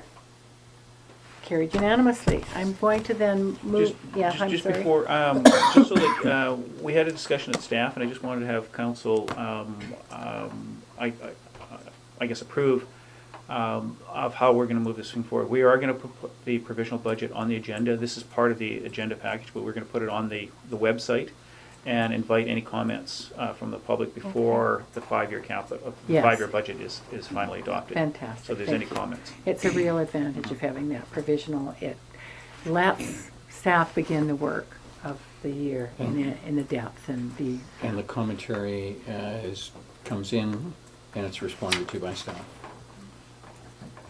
Yes. Thank you. Okay, thank you so much. If I can then move us, Councillor Ando. Sorry, but just for clarification, so we've approved the provisional operating budget excluding CapEx. Is that correct? Just Correct. so I'm- Thank you. Thank you. I prefer that you're really clear and all of us are clear about that. Okay, I am going to move us along though to 9A under resolutions, volunteer expense reimbursement. Could I have council please move and second? Thank you, Councillor Bain, and a seconder please. Councillor Ronsley, any discussion?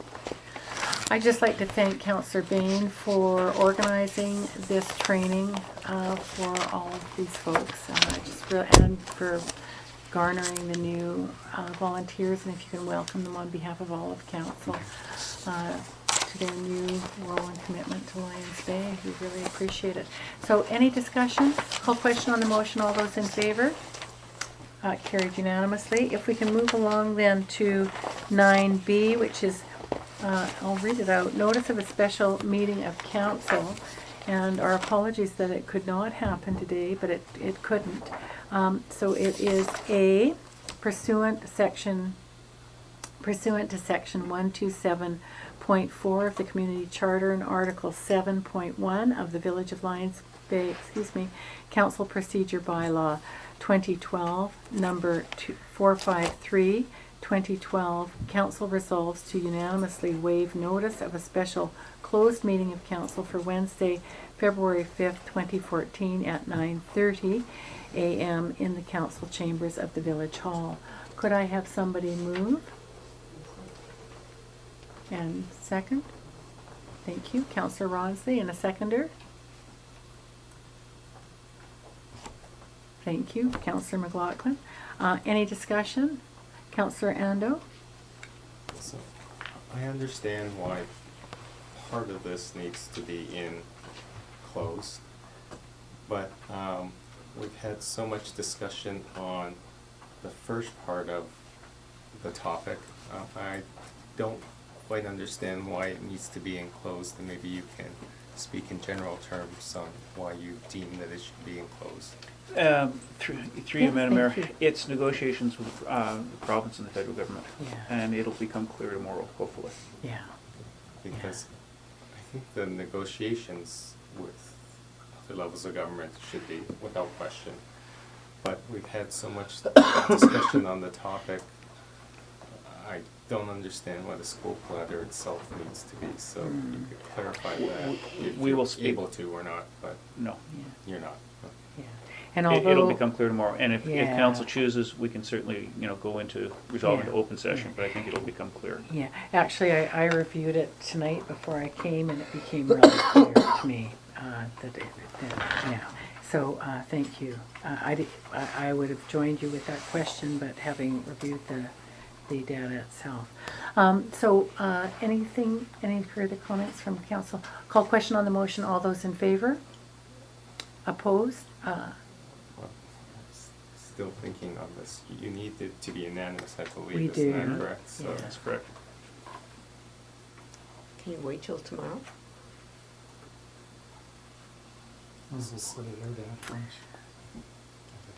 With confidence, there's a reason. Okay. I will vote in favor. Thank you very much, Councillor Lando. I know that that's a difficult choice to make at this time, but appreciate that moving ahead. If we can then move ahead to bylaws. 10A, fees and charges. Bylaw number 462. Could I have you please move second reading?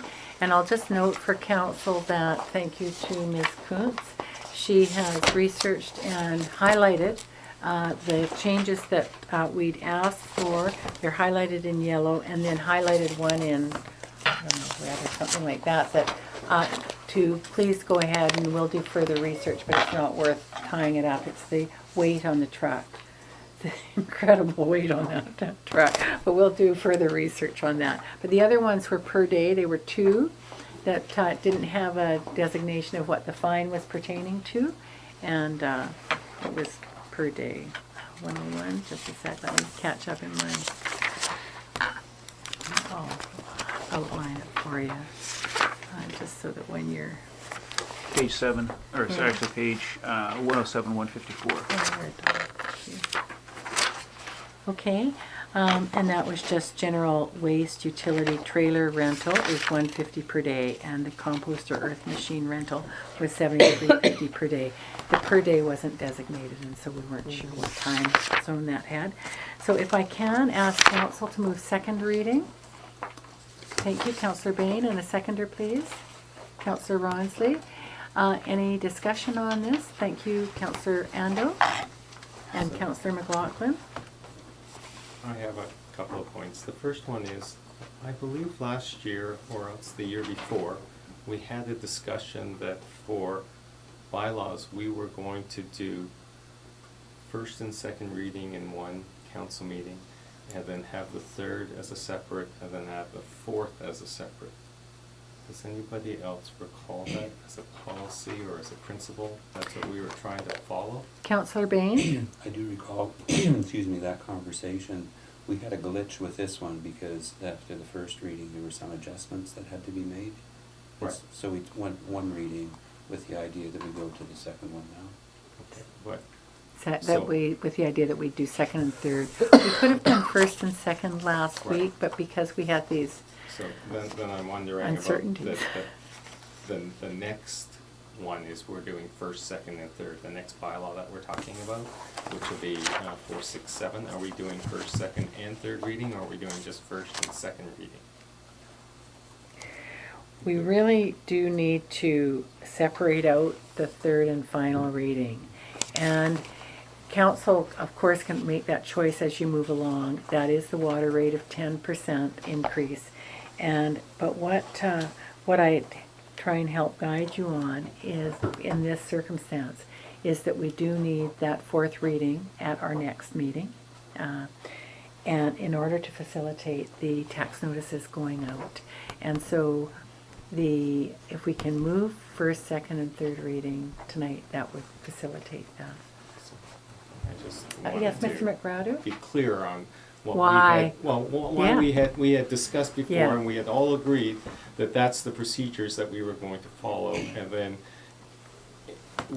we don't seem to follow those best practices, so I just draw it to your attention in case you had forgotten that that's what we had agreed upon. That's my only point.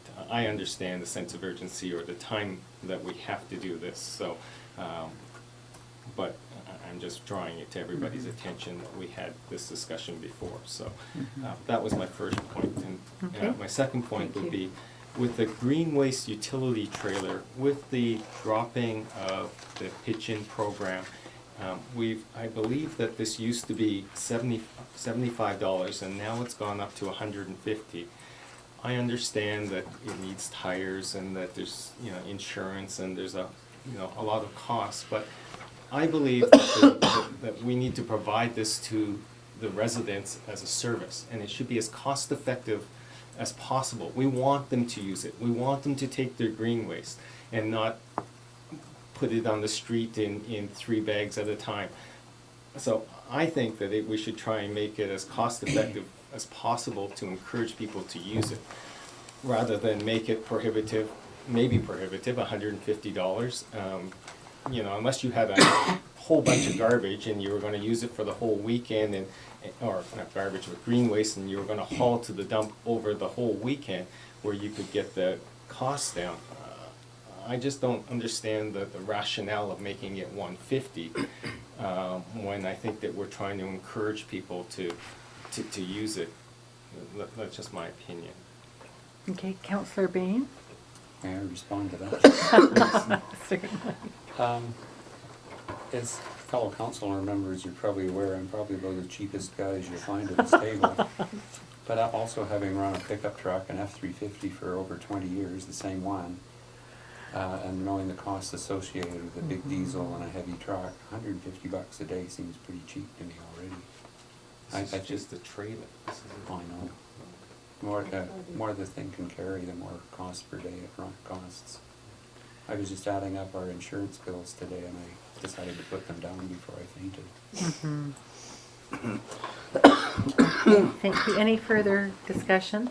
Thank you so much. I Yes. think that brings us to a certain point of not only doing something and submitting that and doing it openly, but why we've done something. And I think I think we should give more information than the figures and the change, and somehow to communicate why council has done this. It wasn't just an arbitrary whatever, because we got accused of lots of things that we're not guilty of. But I would like to see some explanation sometimes to explain why the rate is the rate it is, why the increase is what it is. It's called education and maybe even more transparency. Thanks very much, and good luck. I'll just wait just a moment before While we're waiting, call. Madam Mayor, Yeah. I'm not clear. This is the first time I've heard that when you discussed about adopting a bylaw, you're gonna do it over 2 months? No, No. no. Month and a half, 3 meetings. Okay. So, first of all, I think that we need to look at what I can't recall what that discussion, I can recall that we had a discussion, but what precipitated it exactly. But literally, what we want to do is make sure that we follow good best practice. And good best practice given any given situation. Does that make sense? Okay, so I'm going to call question on the motion if I, oh, pardon me, Sorry, one quick Councillor question on McLaughlin, this yeah. one. It's for interim Sorry. CAO McGratty, page 104. The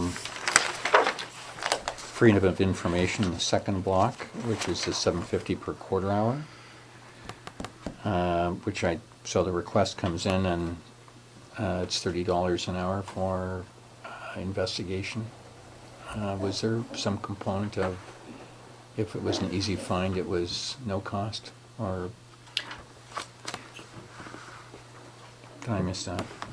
I'm sorry, the question again is? Oh, sorry, it's, here, it's amended here. So it's locating, retrieving, producing, or preparing for disclosure, $7.50 per quarter hour, $30 an hour. It was, I thought there was some discussion about the first hour free or something like that. Through you, Thank you. Madam Yeah. Mayor. The first part is the freedom of information. The second part is other works Okay. that staff have to Yeah.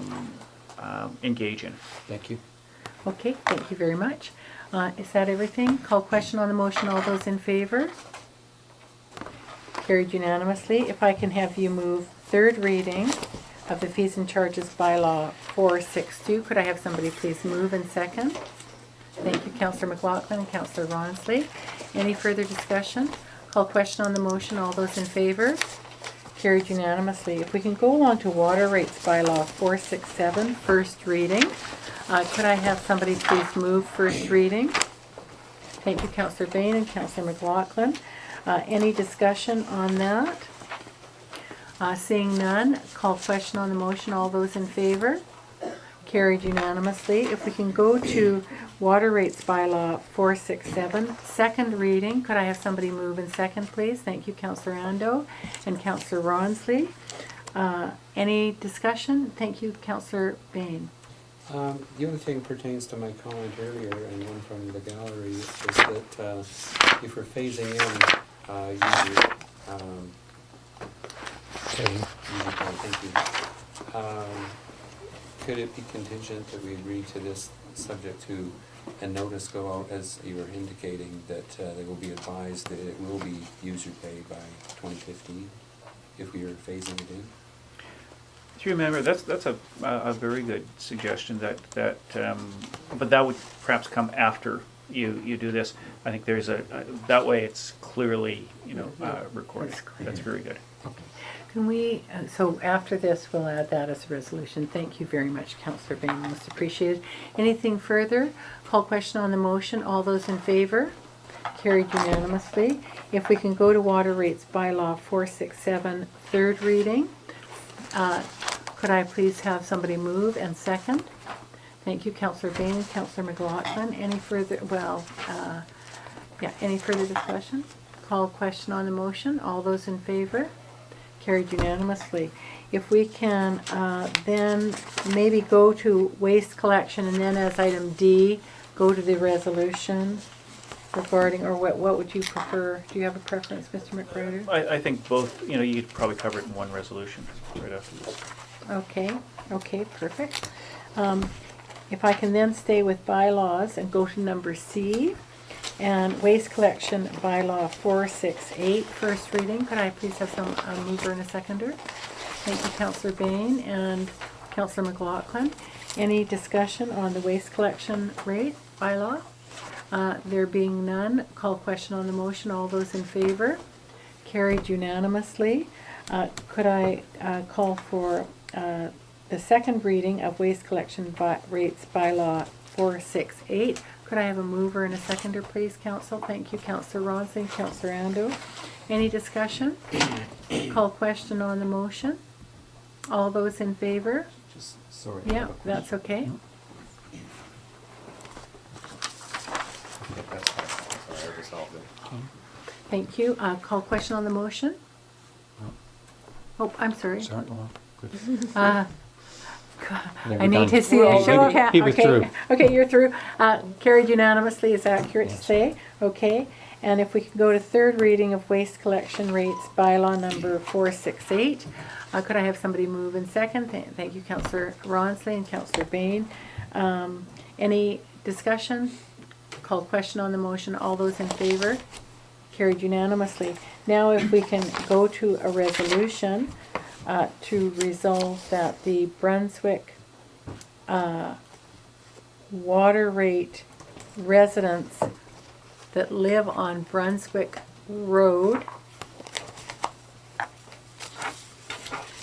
would be notified that beginning in 2015, the Village of Lions Bay will Recover all costs. I'm not sure which rate they're not paying. I think they're paying their special area tax, but not the general, or we'll need to have council, or pardon me, staff confirm, but that they will be paying both their special area tax and the general water tax that all members of the community pay. Is that fine? Thank you. Yes, and just as an information piece, Yeah. Madam Mayor, I happen to know the gross amount of this is a little under $10,000. Oh, yeah. So thank you very much. Could I call question on that resolution? All in favor? Carried unanimously. If we can move along then to correspondence, could I have council move receipt of correspondence? Madam Mayor, Oh, I'm sorry. that also refers to Kelvin Grove too. Yes. Oh, I'm sorry. Right. Could we do a separate resolution for Kelvin Grove? Well, Yeah. I think we've got Yeah. your resolution. What I've said is that council direct the notice be provided that both the water and sewer utilities be self-sufficient in 2015. That way, we provide whatever notice and. Wiggle To the room. appropriate residents, to the affected residents. Yeah, because our upper, well, Yes. yeah, thank you. Oh, Okay. I can draw a picture Thank of you. where they are in Brunswick.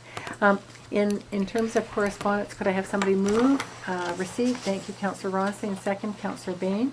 All those in favor of receipt of correspondence? Carried unanimously.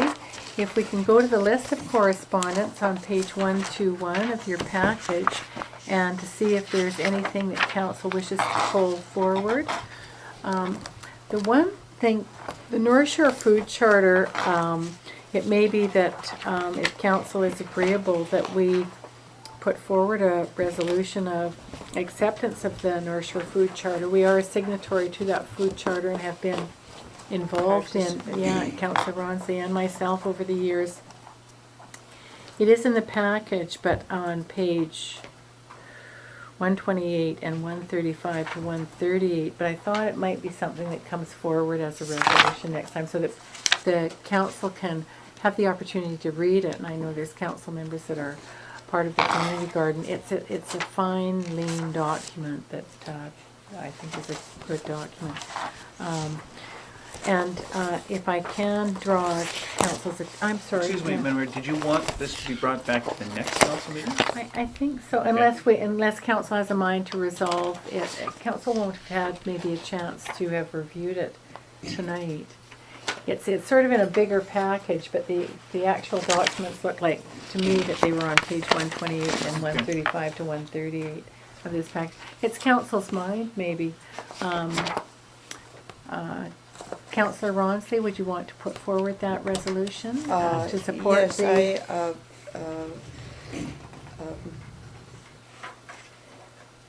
The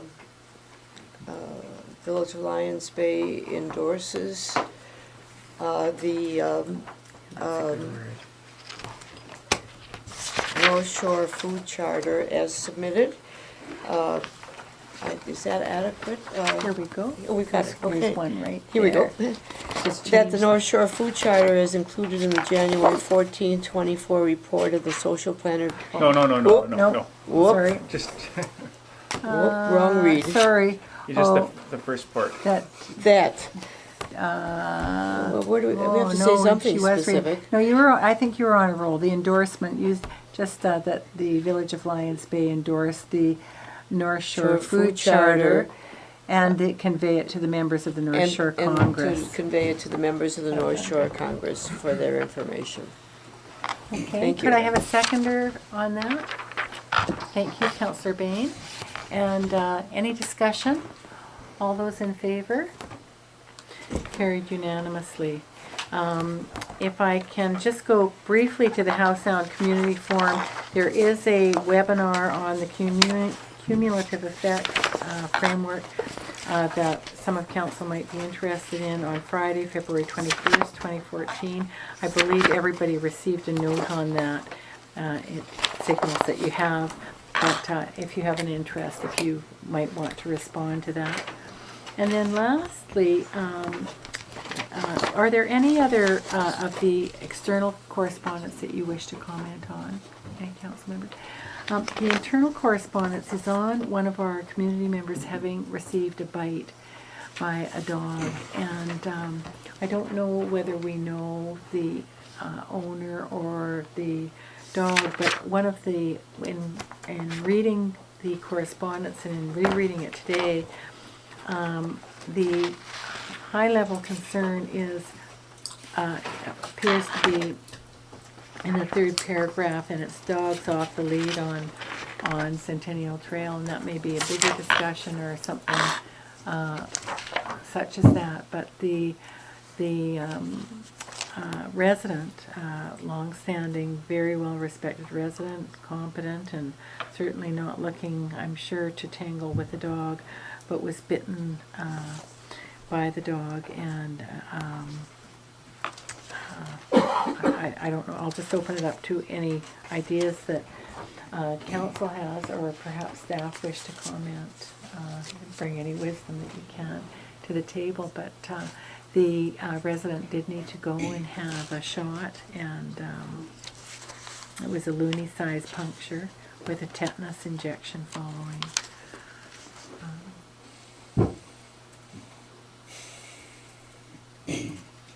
Yes, Councillor Bain? I guess there's not really too much we can do until we have a bylaw officer instilled at this point. I see that she's got a file, or he or she, I don't know if it's got a file number with the RCMP, so I imagine they're carrying a load at this time. Well, I wonder if we might put in a note in the village update of really what appears to have occurred here is, and probably, each of us have experienced this at some point, is helping the dog owner just call the dog if they see the dog moving away from them and toward another person, because you can't know what that interaction can be. But just I do think that we need to help the community be aware that this has occurred, and just looking at dog owners being aware of just remembering to call their dog. Yeah, honestly, I think that it's quite a, having been bitten in the elbow while running from behind, without a dog owner calling. I'm very empathic myself. Councillor Ando? I'm not familiar with our bylaw or policy with regards to on our trails. Yeah. Are dogs required to be on a leash or not? They are. Thank They you. are, and I think that's something that isn't always recognized, that the dogs, and I see it time and again on the trails, get to the trail, let the dog go, and I think there's confusion, and I think that ought to be stated that the trails are indeed for, walk with your dog, but it must be on a leash. I think we need a little education or reminder. Also, I was I wondering think a about the reminder is a good- possibility of including the school. The school, I was very clear, because there's signs on the fences that says no dogs, Off actually no, lead. no dogs allowed onto Yeah. the school field.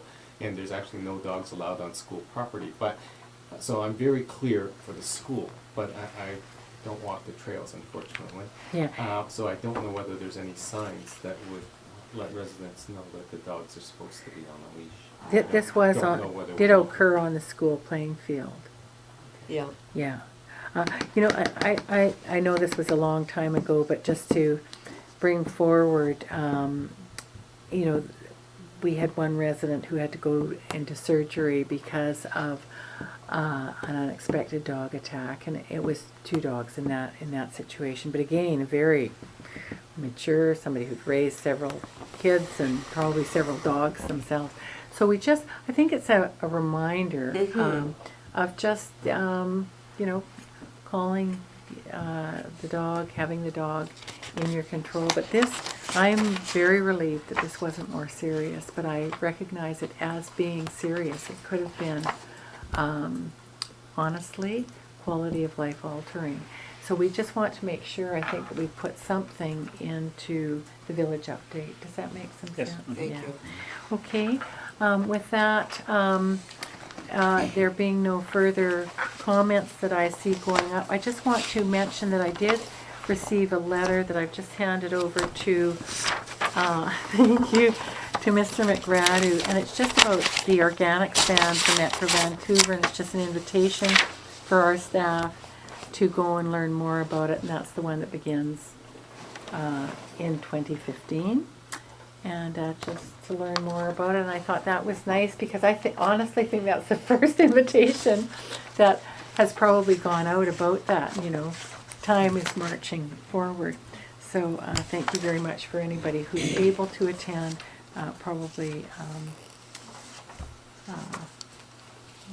hopefully, if nobody's able to attend that one, there'll be another one. If I can go on to new business then. I've already, the invitation to participate in the wood fiber, that should just probably, I don't know if council is wanting that to go out to community members. Community members have expressed concern about the different industrial projects that are proposed for Howe Sound and want to know more about it.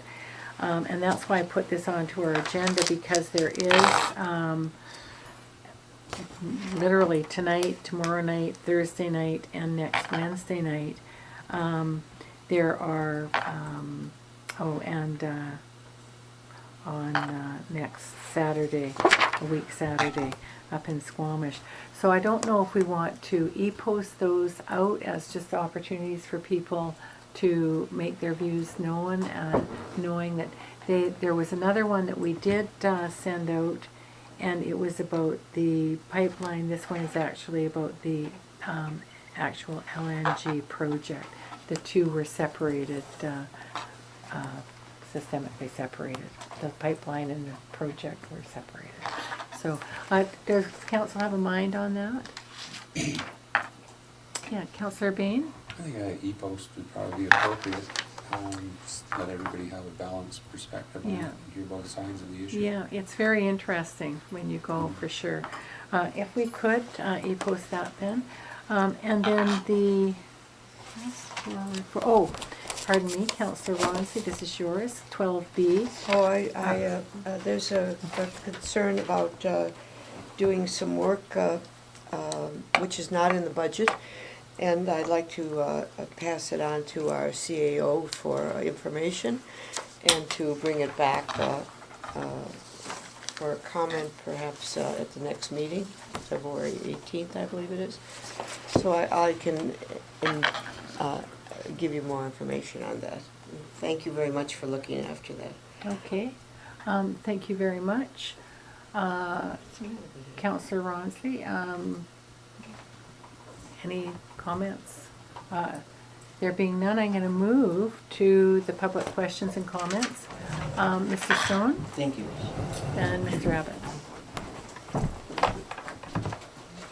I'd like to know what council's plan is to hire a full-time village manager. The contract for our current consultant runs till tentatively to the end of April, and I'd like to know what the timeline council has set up to hire a full-time village manager. It's a work in progress. Thank you. I'd like to know what the status is of the report that's due to council in the new year, early in the new year, on the recommendations regarding the hall and the municipal hall. What the status is, when, is there an update as to when that might be coming? There's not an update at this point, but there certainly likely will be an update at the February 18th meeting. Thank you. At the infrastructure meeting, the question of the hall, Village Hall, was brought up as to whether the infrastructure committee should examine it. And I would like to suggest to council that it might be wise, based on our previous experience and believing in one or two opinions that cannot necessarily be the best, to have a second opinion and perhaps have the infrastructure committee recommend or make their opinion upon the recommendations that the council receives, so you have a second opinion. Yes, Mr. I think. Councillor Ando? Although maybe that should be part of the scope of the infrastructure committee. The infrastructure committee would like to remain apolitical, and being that it's come this far and that decisions have already been made, they don't believe it should be in their scope. So as much as it is part of infrastructure, we believe that the decision is currently at council and that council should decide with the fate.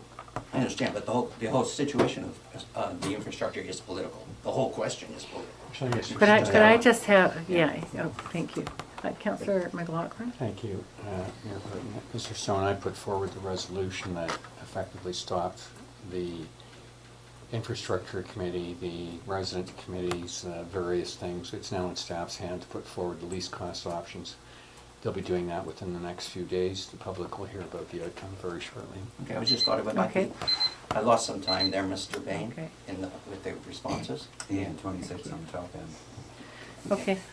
I will. I'm going to make a call here, just an information call, and then I'll let this go.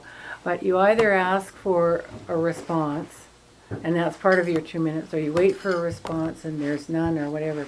But the 2 minutes is, it just needs to be something that's clear, because it's a wonderful part of our meeting, but it's something that's important to honor so that we can take it all seriously. Mr. Stone? Will you finish, Mr. Nicola? Okay. I'm really disappointed in the findings of with regard to this tree issue. We have a resident here who did not do something without council's approval, went through all the procedures, didn't act like a large number of other residents in this village and do things without asking and say, so what? They went through the procedure of doing it right, and these trees are wild trees. They come out of a single root, and they're probably going to get blown down in the next windstorm and cause damage to somebody's house. We should have also had, council might have also invited Mr. Cox to attend, because he's been a long-standing member of the tree committee, and he may have been able to supply some kind of other resolution or compromise. All what was asked was a compromise. We're not dealing with trees here, we're dealing with people. The trees are gonna die one day, whether it's the next windstorm or whatever, but we're dealing with people here who are trying to do it the right way. And I'm really disappointed in the findings of Thank you very much. the council. Thank you. Thank you. Mr. Abbott? I wasn't expecting that vote. So now that a precedent seems to be set that a resident can no longer be expect to maintain the views over municipal lands if a neighbour objects, should neighbours be concerned? And is there going to be a revision to the bylaw? That's my question. I would maybe just take a little stab at responding at a very high level. These situations, I think of trees and dogs as being one of the major challenges, and with such differing perspectives. But if I could go to what Councillor Ronsley said earlier, Mr. Abbott, around each situation being unique, and so I don't know that any of us can respond to that. I don't know if I can call upon Mr. McGradu if there's any obligation that we have, but I think one of the challenges is that it normally doesn't come before us, this kind of challenge and appeal that you've brought before I guess us. to phrase my question another way, previously it has never been allowed that a neighbour, for whatever reason, can object and obstruct the process. Is that what's going to happen in the future? Are we going to change the bylaw that says you need to get the neighbour's approval? If so, residents need to be concerned, because a lot of people will be losing their views. Thank you very much. Yeah. Mr. McGradu? Madam Mayor, I do believe that the tree bylaw ought to be amended slightly, because I do believe that it costs the municipality a lot more than it ought to in enforcing this bylaw. But I think from what I've read and what I understand from other communities in their tree bylaw, the tree committee is a very good idea. As you pointed out, Madam Mayor, trees and dogs are the two most controversial issues, I think, before any council. But I think in Schedule D that was pointed out under the general guidelines, it talks about the effect on neighbors. And I'll just read it, and I think that's where Lions Bay residents are consistently divided between those for whom a distant view is most important, and those for whom the trees and forests take precedence. Both have viable, legitimate claims, which should be respected. The resident who bought his or her home for the view and has seen that view slowly disappear because of maturing trees on municipal property has reasonable cause to seek a remedy. However, the simple fact that over time trees grow should not be ignored. And then it goes on and talks about that some people enjoy the trees and other people don't. This is a very controversial. Very controversial. I don't believe that the bylaw itself should be changed. I think how it's administered perhaps could be. Okay. And Thank certainly you. the costs. Absolutely. And if you have any thoughts, and staff have any thoughts on that, any recommendations, if they could be brought forward. But I think certainly having a separate committee rather than council is a very smart way to go. Yes. Councillor Ronsley had mentioned she's previously served.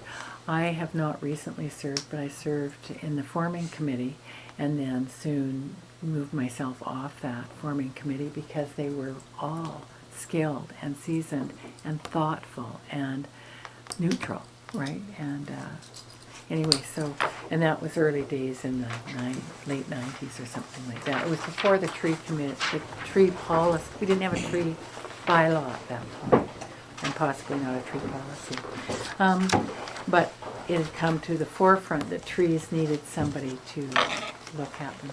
So if I may then with that, I'm sorry, Carol, Ms. Conlon? About the dog Yeah. attack, that dog is known to the RCMP. There is a file there. I had some occasions with that particular dog. It charged, didn't get bit, was after my dog.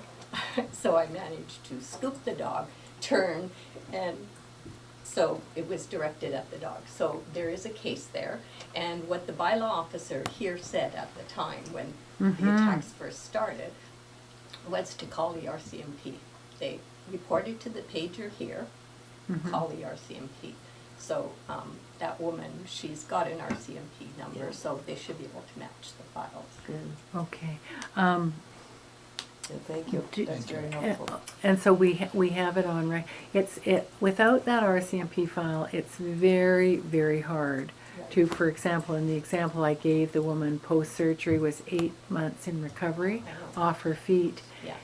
And it was a life-altering event, and those dogs had been moved from West Vancouver because they were prohibited from continuing to be living and residing in West Vancouver. And I just have one comment about the tree. I've been here for a number of tree incidents, the one at the beach, the one, I noticed that some of the residents, including councillor at this table, gets a tree permit, no details of the tree are there, he gets the tree, it's down, that's the end of it. The one at the school was posted, the office staff got into a lot of trouble for letting us see anything about the tree permit, even though it was a significant tree to us. So there doesn't seem to be fair treatment about the tree thing. And what's very funny that I raised with the beech tree is if there's 3 trees coming out of one root, why has an arborist not been consulted? I raised that with the beech tree. It looks like your case. Someone should be looking at that tree. Thank you very much. All good points that I know Councillor McLaughlin will take away to the tree committee. Ms. Wilkie. In 2012, this council said that we would self-finance sewer and the Brunswick water in 2014 because it was too late for 2013. And the mayor said she needed time to inform them.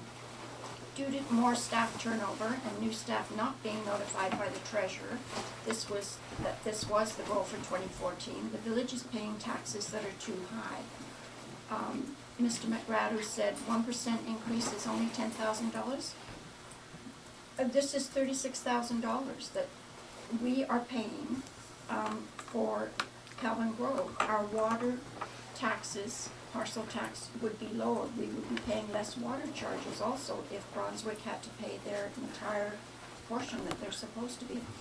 And I'd just like to clarify, I don't know why the province used the word amortization. Amortization, the way they word it, is depreciation. Our infrastructure is not worth the same as it was when it was put in. And the $450,000 that goes through the books by the auditor, it reduces the assets. So our assets are not worth what they were when the village was new.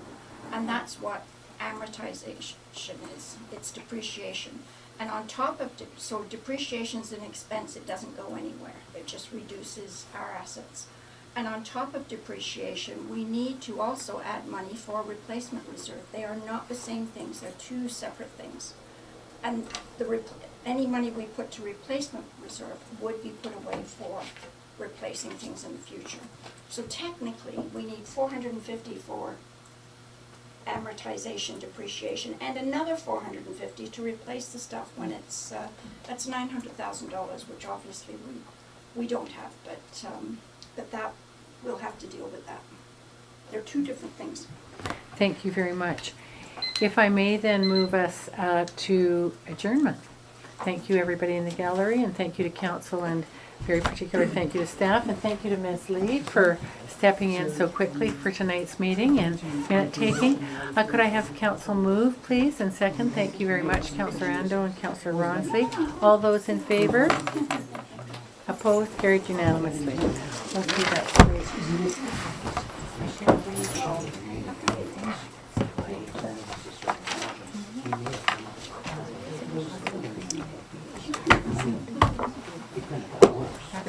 I'm not concerned anymore. Oh, you are? No, I think it's well within, Oh, no, that's not what I was.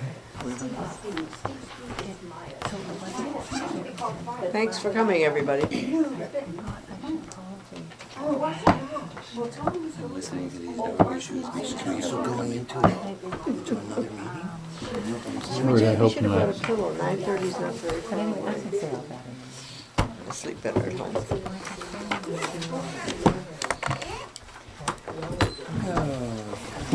Okay. Yes, you can. Don't disappear. Yes. Oh, here you are. You